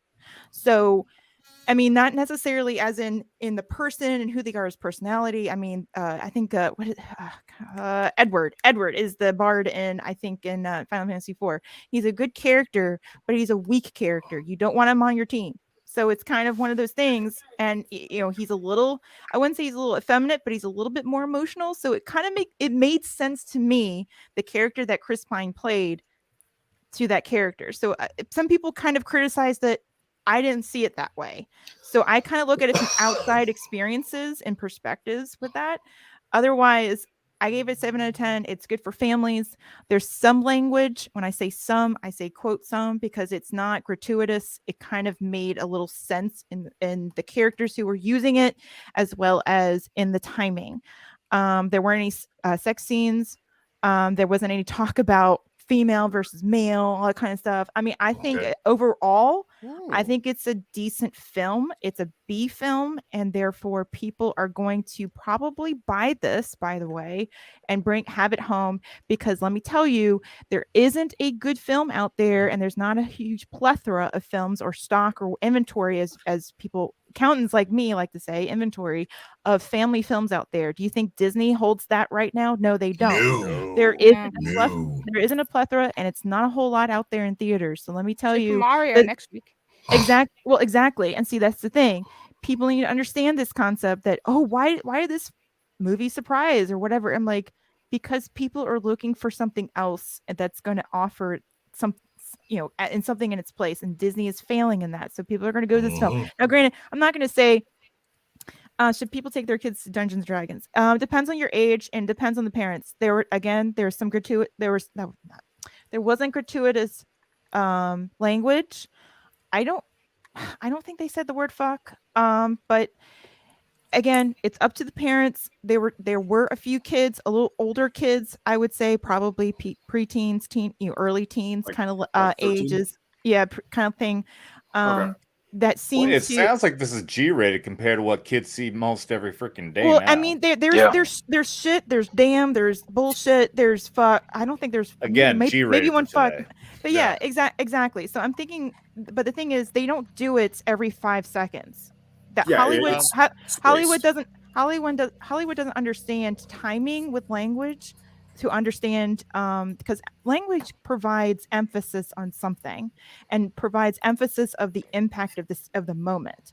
Hollywood has lost that. So with this film, they seem to, and some of it is a little bit with comedy, but it's kind of made sense for the characters too. Of like, oh damn, like kind of like, I may actually go see this now. You're actually making me interested, to be honest. It's actually to me. I mean, I'm saying this as a normie, it's 7 out of 10. Other people might go in and say, well, Mags disappointed me.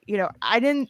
It's up to you people to enjoy it. Okay, so what do you mean, you people? Okay, so Mags. Like that. So Mags. So Mags. Yeah. So Mags. I have a quick question. Since the writers of this film came out not too long ago and said, said that they enjoy emasculating their male characters. Yeah. From what you're describing in this film, that's not the case. Do you think that some of the harsh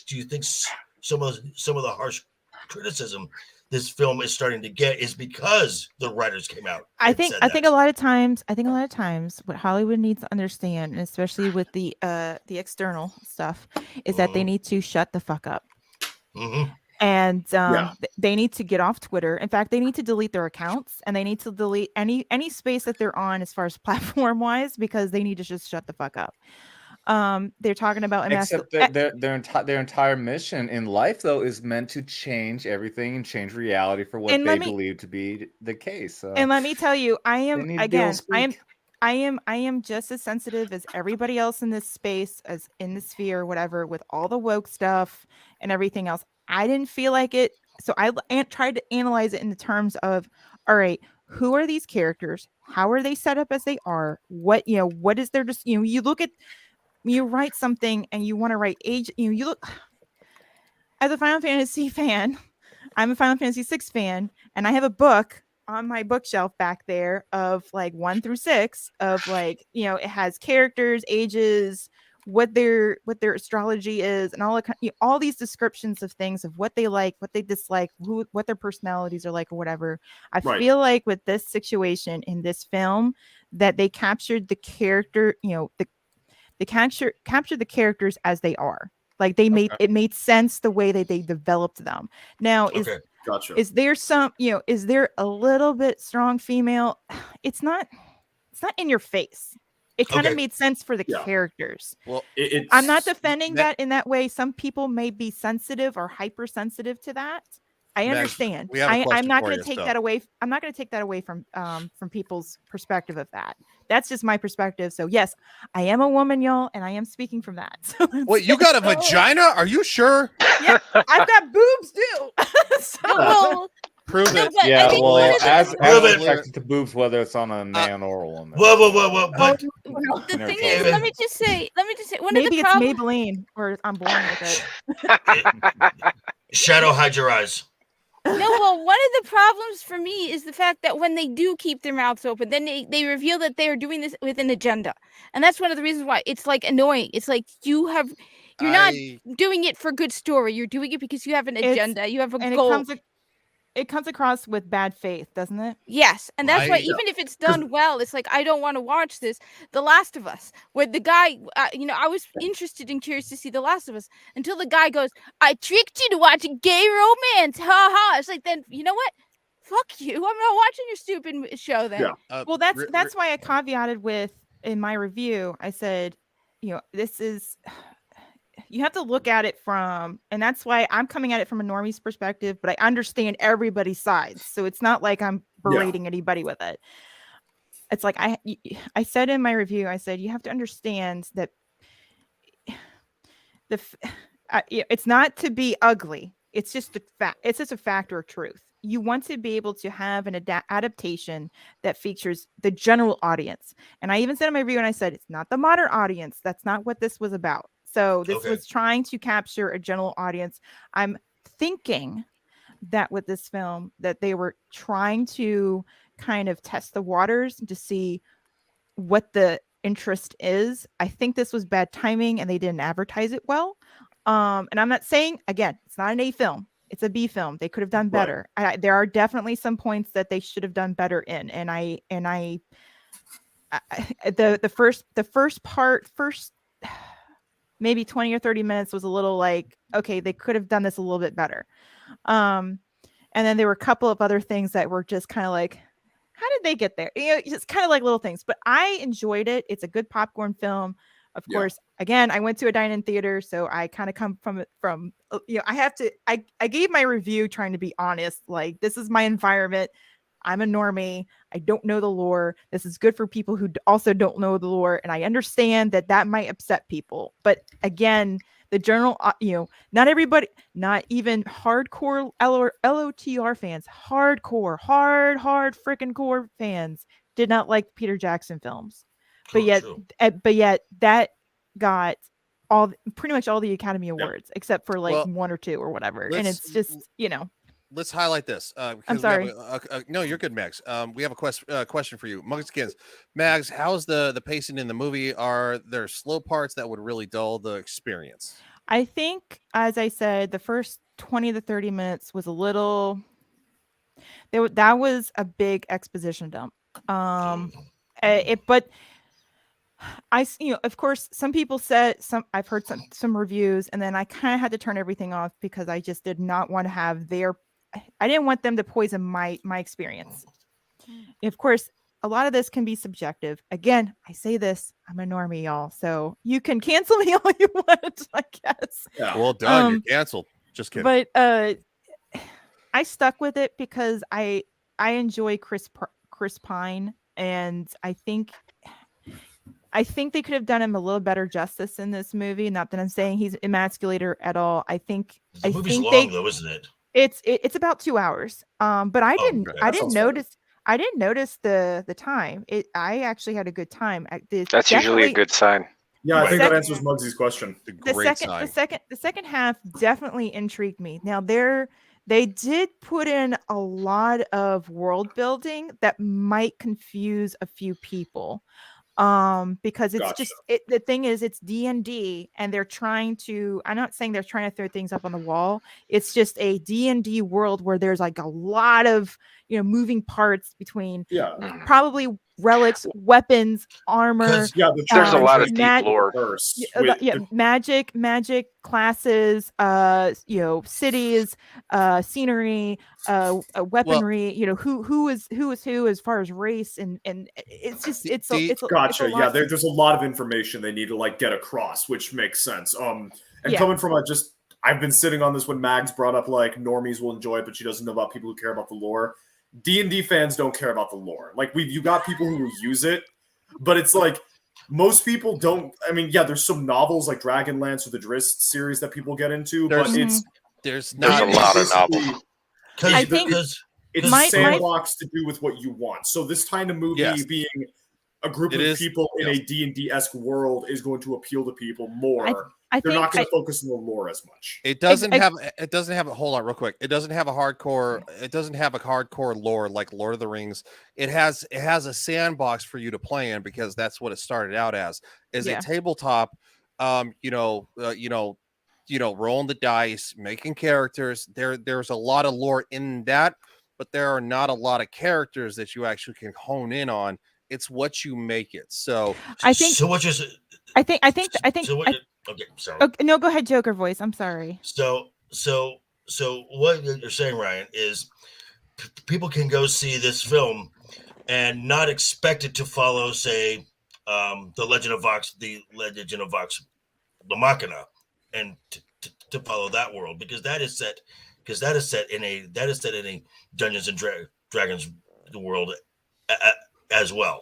It's like there's more than one Dungeons and Dragons world too, JB. Yeah. Okay. There's kind of like Realms, Greyhawk, Dragonlance, Eberron. Yeah, and they cover all kinds of stuff. D&D has always been kind of choose your own adventure. So that's what this felt like to me. It felt like because I know like literally surface level D&D. I understand just a little bit from people talking about it. So I understand it's like a choose your adventure. There's a lot of, you create your own story and everything else. Yeah. This is what it felt like. And I didn't have a problem with it. And that's what I went going in. And I think with that basic understanding that if normies go in and they go, okay, so to choose your own adventure, they don't have a basis for, it's not like Lord of the Rings. Lord of the Rings is established and you can't create your own adventure. I'm sorry. That's not how it works. It's more easily adaptable. And no, JV's not wrong. There are books where you can actually, where there actually is a story involved. And those are things that you can pick up. You can actually, you pick up that game and stuff like that, and you play out that certain campaign and stuff like that. But D&D started as basically, you get a bunch of weirdo dudes, bunch of nerds like us, nerdettes, stuff, fucking shit like that. But the fat, sweaty dudes pretending to be hot elven princesses. Well, I never pretended to be a hot elven princess, but okay. Yeah, me neither. And you make a character, and the dungeon master, the DM, he takes you on an adventure. And I think no, just kidding. I know your wife. Shadow's been a DM, so.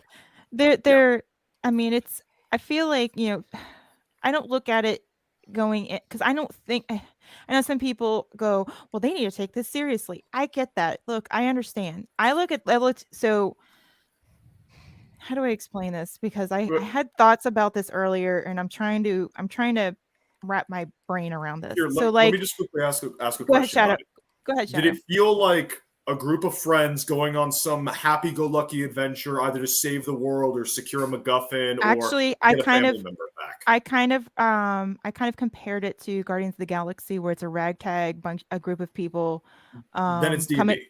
Coming together. Yes, thank you. See, that's how I felt to me. I was like, that's kind of the basis of what D&D. Like, if somebody were going to give me like a 2 or 3 sentence synopsis of what D&D is, that's kind of what it is. And it felt like that. There was a lot of exposition not in a bad sense, but more like, there's a lot of story behind the characters of who they are and what they're capable of doing. And, I thought in the end, I'm not going to reveal what happens because I think that's definitely a spoiler because it's clearly just because now I want to go actually watch it. Like in the end, there is a payoff, and I think it's a well done payoff where it's a let go moment. So it makes sense because of how the characters come about and where why they have these relationships with each other. Now, granted, is it in depth where it's like you have an extended cut of like 4 hours LOTR? No, you don't have that opportunity. But for me, I enjoyed it. It was a good popcorn flick, as I called it. It was enjoyable. Again, it might upset true lore, heavy lore, like 1,000 layers of lore type fans, I'm sure, and I understand. But you have to understand that there's different levels of audiences as well, just like there's different classes of characters, and there's going to be different classes of characters of seriousness. I'm curious what you think. What you think about if this is respecting the lore as much as the game to movie as a comparison to the game to movie adaptation of the movie Battleship. Are you trying to use that as an analogy? Thank you, Samuel, for at least being the one who got the joke. Yeah, because I'm like, are you? No, I remember that movie. I remember that movie, but I'm just like, are you talking about like the old style? Yeah, style it's super accurate to the game. Does it respect the lore, like the lore in the movie Battleship? I don't see the thing. From the board thing game. is, from that perspective, if I'm going to talk serious, I can't talking speak. I know. I'm not gonna speak on behalf of that, but for me, from my basic understanding, like if I were a general audience member that's like, ooh, I saw the trailer, this actually looks interesting, let me look into this, let me get like a 5-second or 5-minute synopsis of this. It's a tabletop game where it's almost it's not, it didn't feel self-insert. It was more like a bunch of people created these characters. Now, if they, the thing is that I would say if they had started off where if they all were friends around the table and they just kind of shot in, like centered into this world kind of thing, and they were in their characters, that would have made, maybe the movie would be like a 9 out of 10. But it's a 7 out of 10. I think are they trying to feel the waters or kind of test the waters in this regard of creating a quote unquote franchise of movies or something like this? Maybe, but I don't think it's enough. I think right now they need to figure out what they want to do with this. Again, they're a bunch of thieves, so it's going to be a little silly sometimes. It's not that serious. And then well, also, how do we I'm sorry. Go ahead. I lost my thought. It just went. Well, also from what I'm hearing from Clownfish TV, they're selling that studio, so this isn't even going to be. I mean, one more thing. They kind of pulled at the very beginning. So maybe this is something that we need to keep in mind when we go to the theater, because I think Hollywood might pick up on this. But they pulled a Tom Cruise at the very beginning. Whoa! Nice. Really? Very good. They Very said good. Chris Pine did most of the talking, and then it was Hugh Grant, as well as, who's the chick? Is it Rodriguez? Michelle Rodriguez. Yeah, she was there, and they were saying she's so ghetto hot. Thank you for. It was basically like a thank you for being here. This is what being going to the theater experience is about, and enjoy kind of thing. So they kind of pulled a Tom Cruise situation.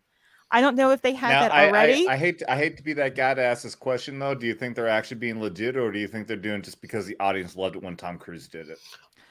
That would be the question. I think that. Point, though? I see both JV and Soldier Spirit's point. At this point, if you really want to delve into it, where the timing of this was, when they actually filmed that section, was that how recent was that, or how far away was that? For me, it could be a reaction. It could when Maverick came out. Well, and the thing is, this has been advertised and this has been going on in production for how long? So I guess you have to look at it from that perspective. But they could have filmed that like a week before the movie got released. True. I mean, that's true. That's why I said you have to look into that research. For me, if that is the case, I don't see any harm in that, because I think the audience needs to be. I think Hollywood realizes that. Guess what? We have the money, and guess what? We're in an economic situation right now. You need to actually kiss her ass for once. Thank you. Well, also, I actually kind of want to also real quick delve into this. I derailed this conversation. No. Glad you hopped in. This is actually a good conversation.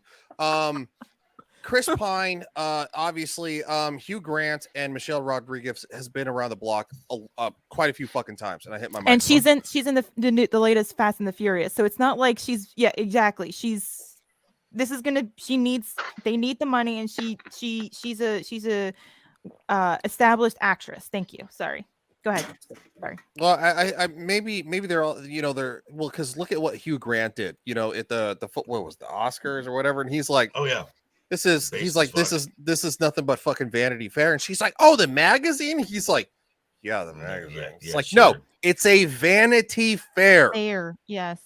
Like, so I don't know. You might have longtime Hollywood stars being like, "Oh, I'm so tired of this fucking crap." Well, and you know what too? I think even if you look at it this way, who knows who are the other based actors? I think Chris Pine is one, because I don't seem to see too many. I don't read too many issues about him. I don't think he's very outspoken publicly at all. No. Well, so for me, he got, hold on real quick. And he got spit on by Harry Styles after that whole what's her fucking nuts movie, who made Florence Pugh. She's so irrelevant, I can't think of her name. Well, that she Olivia kiss my ass something. because I'm gonna defend Chris Wilde? Pine. Olivia Wilde, yeah. Olivia Wilde, so yeah. Fucking hot, but what a fucking psycho. Yeah, she's a psycho. Well, she cheated on her husband a long time. They have two kids. Don't stick your stick in crazy. I'm sorry. I just remember her coming as being lesbian on House, and all I can ever think of her is munching carpet after that. So I'm sorry. Go ahead. What were you gonna say? Hold on, JV. Go ahead. So I think the Tom Cruise effect, or this little thing that they're doing, I think the studios know that streaming has plateaued. This, as far as growth, it is kind of flatlined over the last couple years, and people need to get back to the theater. Yeah, because if people don't get back into the theaters, Hollywood's going to lose everything. Exactly. And see, so, I think that's why they did this, and they had all of the major actors sitting. It wasn't just Tom Cruise. It was Rodriguez. It was Hugh Grant. It was even the elf and the owl bear chick. Oh, the tiefling. Yeah. So I'm sorry. I'm not good with kind of that's the one thing they were not quite. They were a little too quick on trying to. The one thing I always hate about Hollywood now, especially with shows and especially with movies, is that they're not very good at trying to repeat who a person is or who the name is, and especially when they say it so fast and their diction is not that great anymore for whatever reason, the audience loses what that it kind of goes whoop, right over the head. And I say that because I've seen this even in the Star Wars shows. I've seen this in the MCU shows. It just seems like it just goes so quickly, and I'm just like, wait, who's that? I didn't hear that name quite. I have to put the subtitles on. That's how bad it is. Agree. Yeah, Sammy, right. go ahead. And so like D&D is not without lore. Yes, it's a sandbox, but it does have lore, and some of it's very deep cut stuff. And you're gonna probably see stuff in this movie that, if you weren't familiar with D&D, is not necessarily going to make sense. Like, for instance, what exactly a tiefling is. Longtime players will know about tieflings. People who don't play D&D are not going to totally understand what that's about. This happens every time they do a D&D movie. Like, the last one I can remember, I know there have been others, was that one with Jeremy Irons playing the guy with the... Oh, yeah.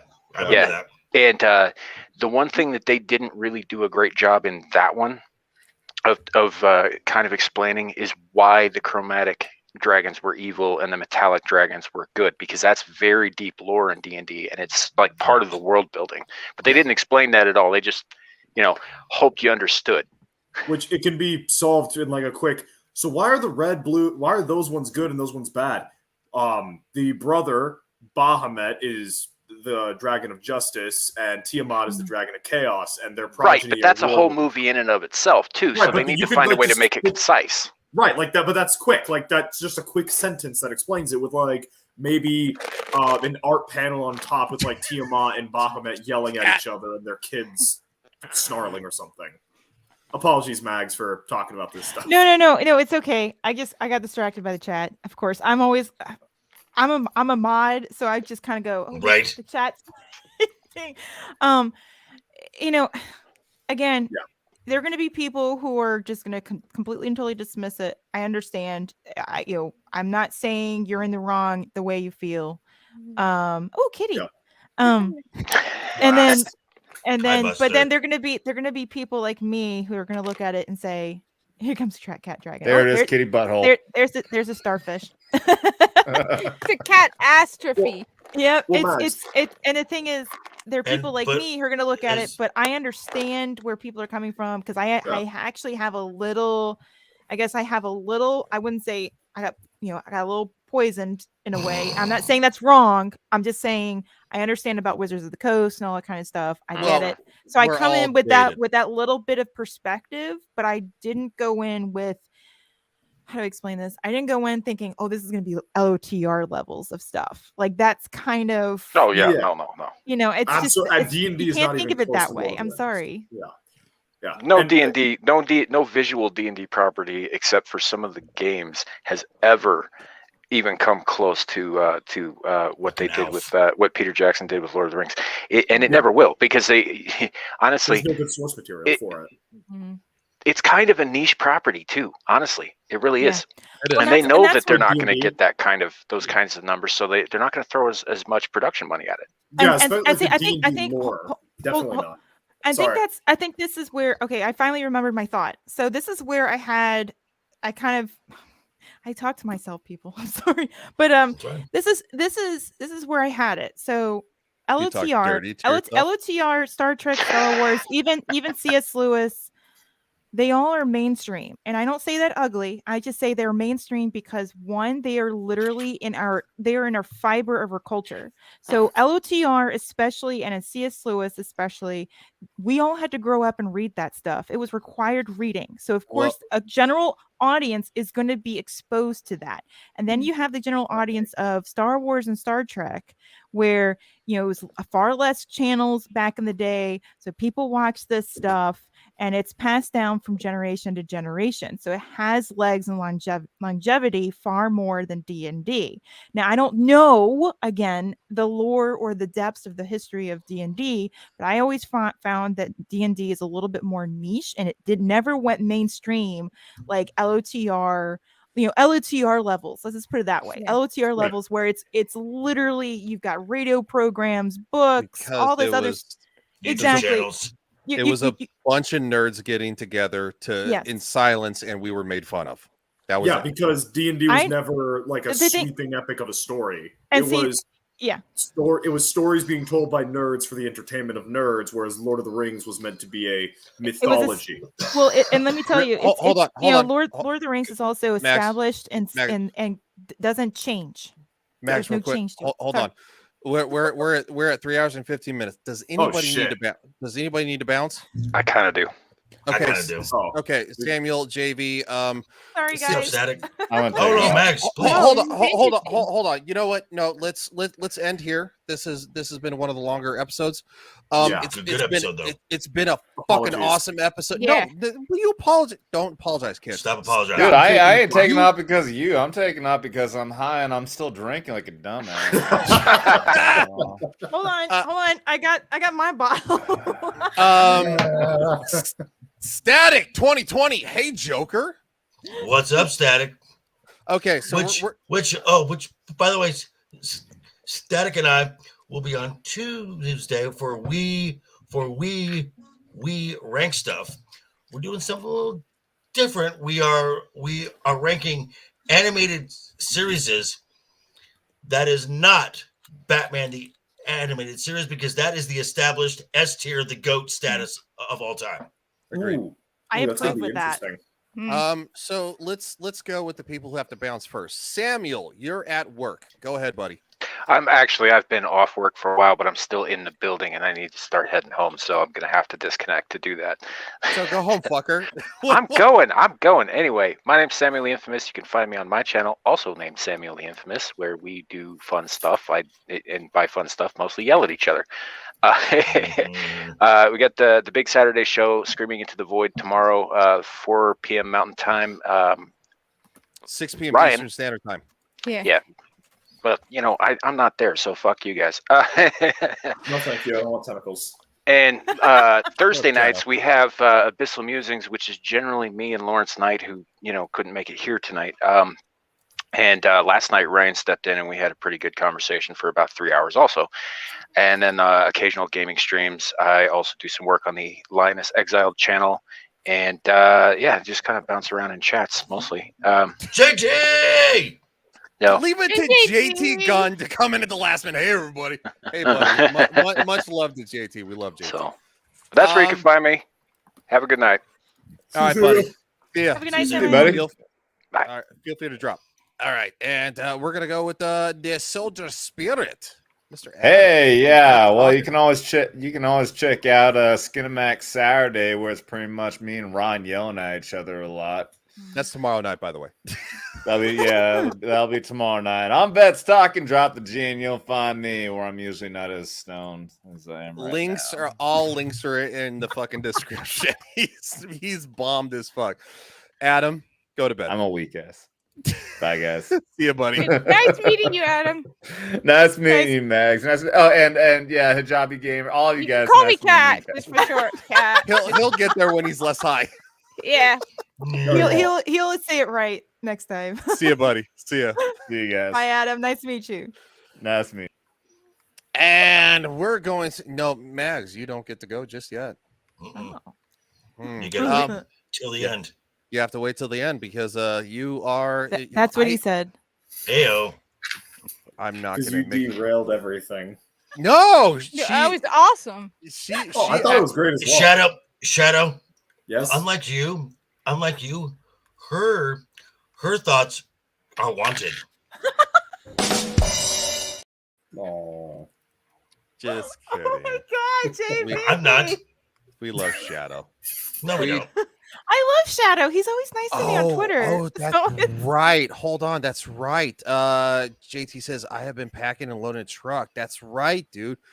Damn. That's right. That's right. He's moving. He's moving. That's right. I think I did see his Twitter post of moving.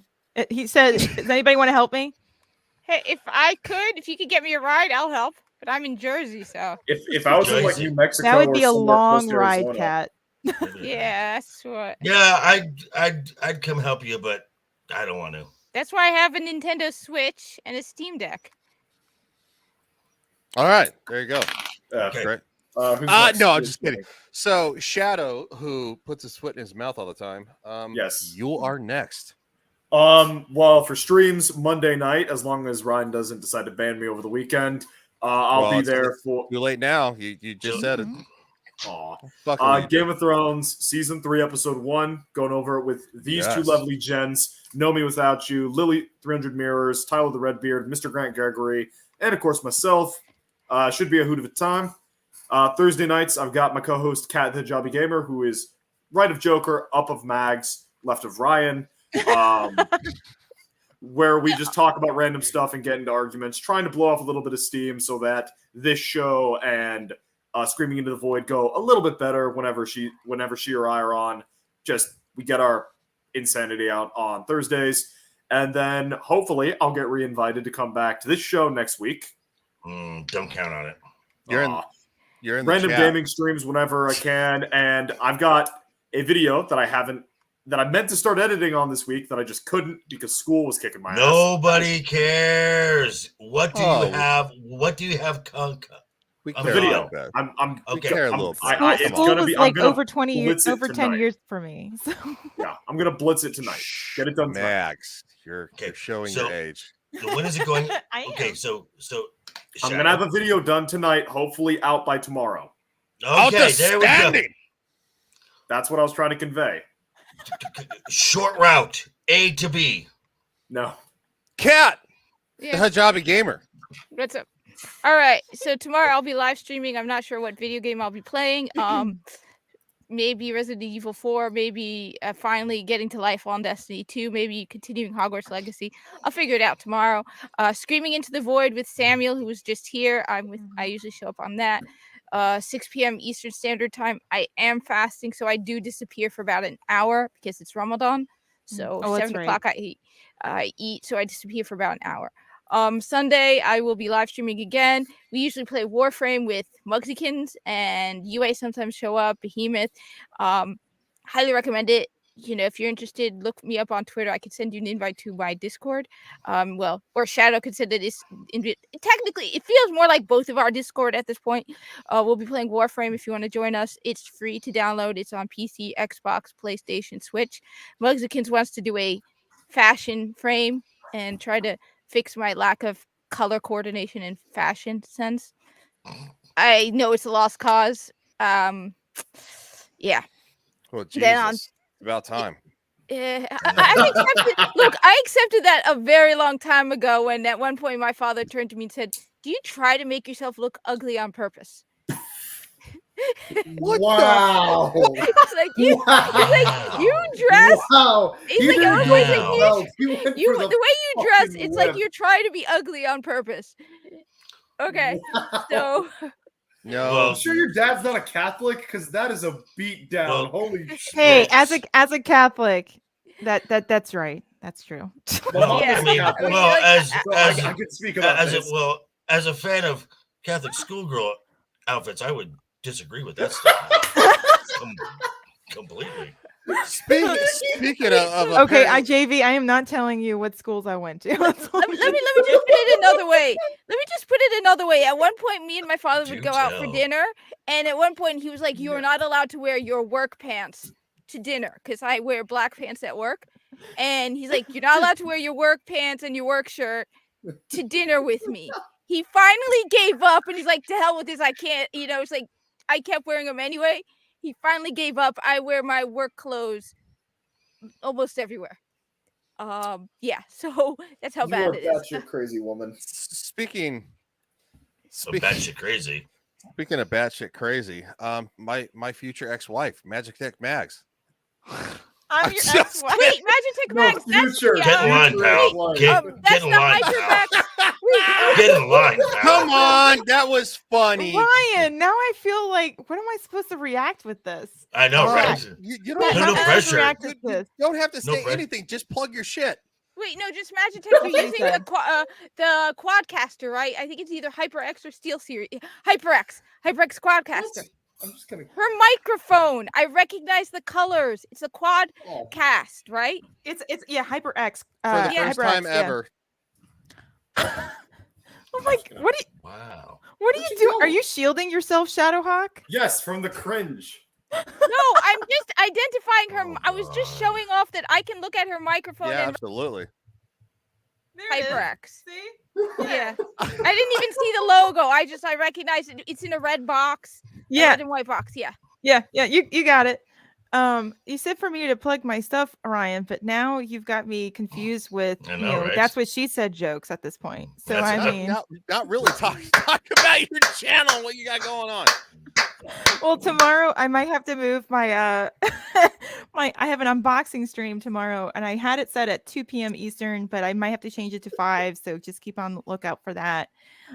Because I forgot that I wanted to go to an event, and I want to go to that because it's special to me. But every Thursday night at 9:30 p.m. Eastern time, I am playing the Final Fantasy VI, which is my favorite game, the Pixel Remaster, every night. So come join me. I have my co-host, Mr. Tickle Trunk, who's in the chat here, and we have a good time. And that's a lot of fun. Sometimes there's some inappropriate jokes, but that's some. Well, I'm glad JV you enjoy it, but if you can't make it, make sure you hit that like button. Please share it out. That always helps the reviews, and of course comment and listen to put it in your playlist. Listen to it later. It's a good time. I'm trying to add these streams to a playlist so that people can kind of, if they're driving somewhere, then they can kind of listen to it and listen to me be hilariously stupid. Fucking Sam. She's not Korean, Samuel. She's not Korean. Well, hey, there's a character in Final Fantasy VI called Ultras who is like a tentacle monster, so that's why he's saying that. Is that probably. just Samuel? No. Oh my god, I wish I could rename it as Samuel. You can just nickname it that. So I am renaming some of the characters after some YouTubers that I have come across who fit those personality types and such. So it is really fun. God. Anyway, so I'm sorry, Samuel's making me laugh so hard. You're super fucking embarrassed. No, it's really funny. I'm just laughing. Mistletoe Mags learned insult humor. She's going, I know how to insult people. I just don't know who can take insult humor because I'm trying to be polite here. Canadian. Yes, look, okay, I'm the fucking punching bag of the group. Like, if you want to throw insults at someone, chuck them my way. You can throw them at me. That's what he said. Heyo. No. See? I mean, look, so I got 2 airplanes, so. So it's my stream, and nobody gives a shit about me other than Mags throwing stuff out there. Ryan, what happened? And my awesome co-host for tonight and Monday nights, not just a co-host but a friend, along with Kat the Hijabi Gamer, the man who always ends the stream without question. You know what to do. Well, I'm going to plug myself first. I'm just saying. I know that's what you do, and then you do the thing. Yes, and then I do the thing with the thing. The thing with the thing. So next week is a busy week for me. On top of my Monday, Wednesday, and Friday videos, I will also be here twice next week. I will be on for the Monday night talking about Game of Thrones season 3, episode 1, going back to the world of Westeros. I will be back here Friday for Friday night's Royal Rumble. Also, next week I will be on with Tyler the Redbeard.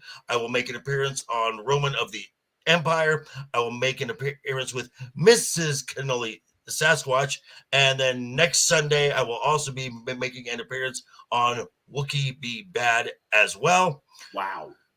Yeah, I'm a busy guy. Busy man. That's right. JV, how many subs are you going to get from all this? He better reach 1,000. I'm fasting Ramadan. You guys all owe me to subscribe to him. Okay? We don't or owe you you hate shit. Muslims. Well, so what Hijabi Gamer, what Kat is saying is that she is hangry. Then eat a Snickers. What I'm also saying. It's Ramadan. Hold on, real quick. Hold on. Let's let JV finish. Sorry, JV. We'll discuss behind the scenes. I would like to thank my followers of the Keep Talking merch, because this last campaign raising funds for the Stuttering Foundation, our first campaign, we raised $100. We raised $100, which I put in about half of my own cash to make that happen. This last campaign, I did not put $1 in toward this. This was all done by merch sales. So I cannot thank the audience enough, and we will probably be doing another one this summer, because JT and I are working on a design to go on the back as well. So I want that one. Applause. I need an applause. So I'll get it for next week. So, and the back design will involve Punchline and Harley Quinn. So that's going to be fun. Fun. Yes. So I just want to take this moment to thank for that, and definitely share out everyone's channels here. Congrats to Mags for getting past the 350 mark. Thank you. Awesome. It's slowly but surely. Yes, it's a grind, but it's a fun grind. I just recently passed. It's a grind, y'all. And I just recently passed the 400 mark, so that's another little milestone there. Thank you. And be sure you are here next week for another edition of Friday Night's Rumble. And until then, toodles!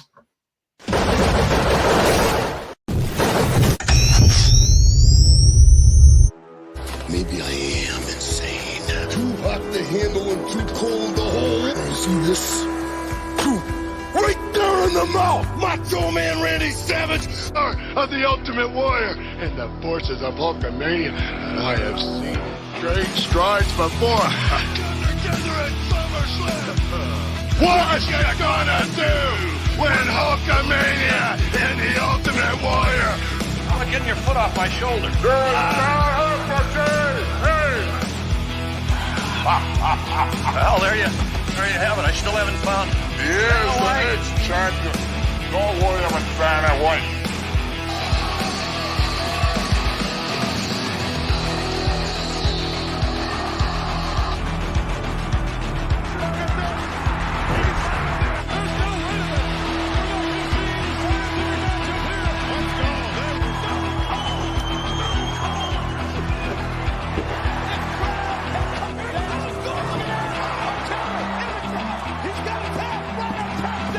Because comparatively speaking to the Macho Man Randy Savage, you are nothing but garbage.